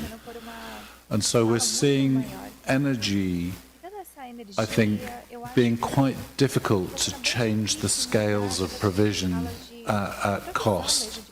Although photovoltaics, I think, is driving something a little bit differently, is driving dynamics differently. But that's not true for information. And so if knowledge and information is part of the reason that drives humans coming together in larger and larger cities, actually it may be easier to transmit information. In fact, we've seen that really, you know, with the move towards smartphones, digital media, those kinds of things. So I'm wondering whether there's now an opportunity to rethink urbanization as a key driver for human development. And I wonder whether climate change might actually drive some of that perspective. I'd be happy it's well, clearly you can see it's not very well thought through at the moment, but it's certainly something that I'm sort of trying to consider. So I don't know whether that's an awful question to ask you now at this point of the panel, or whether it's a useful question, but I'm happy to hear both sides of the I do like the subject, but I will need 40 minutes to, at least to, well, in terms, I don't know if you ever read or if you ever crossed with the book Scale by Geoffrey West, a British living in the UK, in the US. I like very much his approach to what a city, why we gather in cities. He examined many cities in the world, and if you look, it's a term that is biological, you will understand, that is allometry. There is every time a city doubles its size, the good services like libraries, information, energy, etc., will increase 15%. But violence and problems also will increase 15%. And this is what Jeffrey defends, is that this is one of the main, I mean, we are being driven to cities because we are animals. And that's not a conscient, that's why I mentioned that cities appeared much earlier in biology. This happens with many animals, many mammals and insects and birds. They gather in city-like structures. So it's not only the knowledge, but the knowledge as well is important for the cities. And there are different approaches as well, like Graeber and Wenger, the David Graeber and David Wenger as well, the big book on the origin of everything. They see it in a different way, and how the cities appeared. There are archaeological evidence, anthropological evidence as well, how people gathered in the past in different ways, but always in something that is similar to a city. There was a second part in your question that I don't remember now. You mentioned the city, the gathering, and there was a second.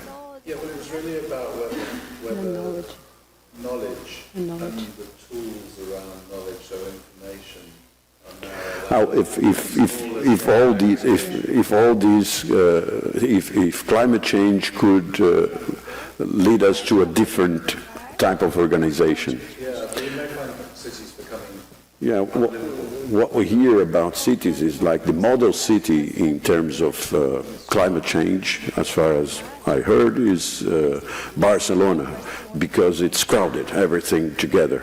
So you don't use energy to go far away like the Americans. And the Americans are very badly seen in this sense because they like to live far apart. In the UK, you also have several small villages, right? It's a different way to organize. And the Germans as well, they have a different way to organize. So I think there are multiple ways, but I don't see how climate change, maybe climate change could go against this idea, which would not be good, of being closer. Although knowledge tends to approach people. Difficult to know. You need a meta-analysis or more statistics to see that, what is happening. And the time scale for that, we have to wait for a few decades to see the results of what we are doing now. Sorry, very diffused. Can I just add some very brief thoughts? And just sort of thinking about post-COVID, in the UK at least, a lot of people moved out of the city because they suddenly found that with new technology they could run all their meetings, they could work quite happily from home, and they didn't need to commute for an hour and a half, 2 hours a day each way.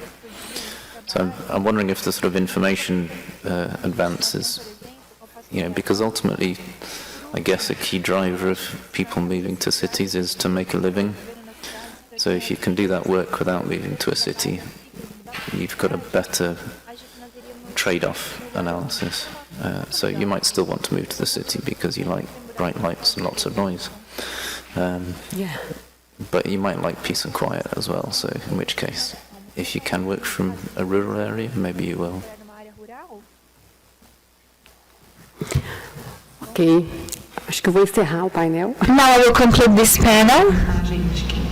Otherwise, Fernando is going to kill us. He has been looking at me like, say no word. Okay, I would like to thank all the speakers. This was a very intense panel, which helped us to see some. Vive na cidade, né? Apesar qualquer de nós, né? Mesmo se você vive numa área. So those living in rural areas, as you live in an area that has already been urbanized, so to speak, there is some anthropic intervention in this area. So we are living like human beings, and we need to see how we can mitigate and decrease these issues, the number of issues that have been imposed by the cities. And some of these points have been covered here. And I also would like to say that now there is a coffee available to all. I would like to thank you all. And tomorrow there will be other 2 panels which will be held in this room, where we hope to see you all. Thank you so much.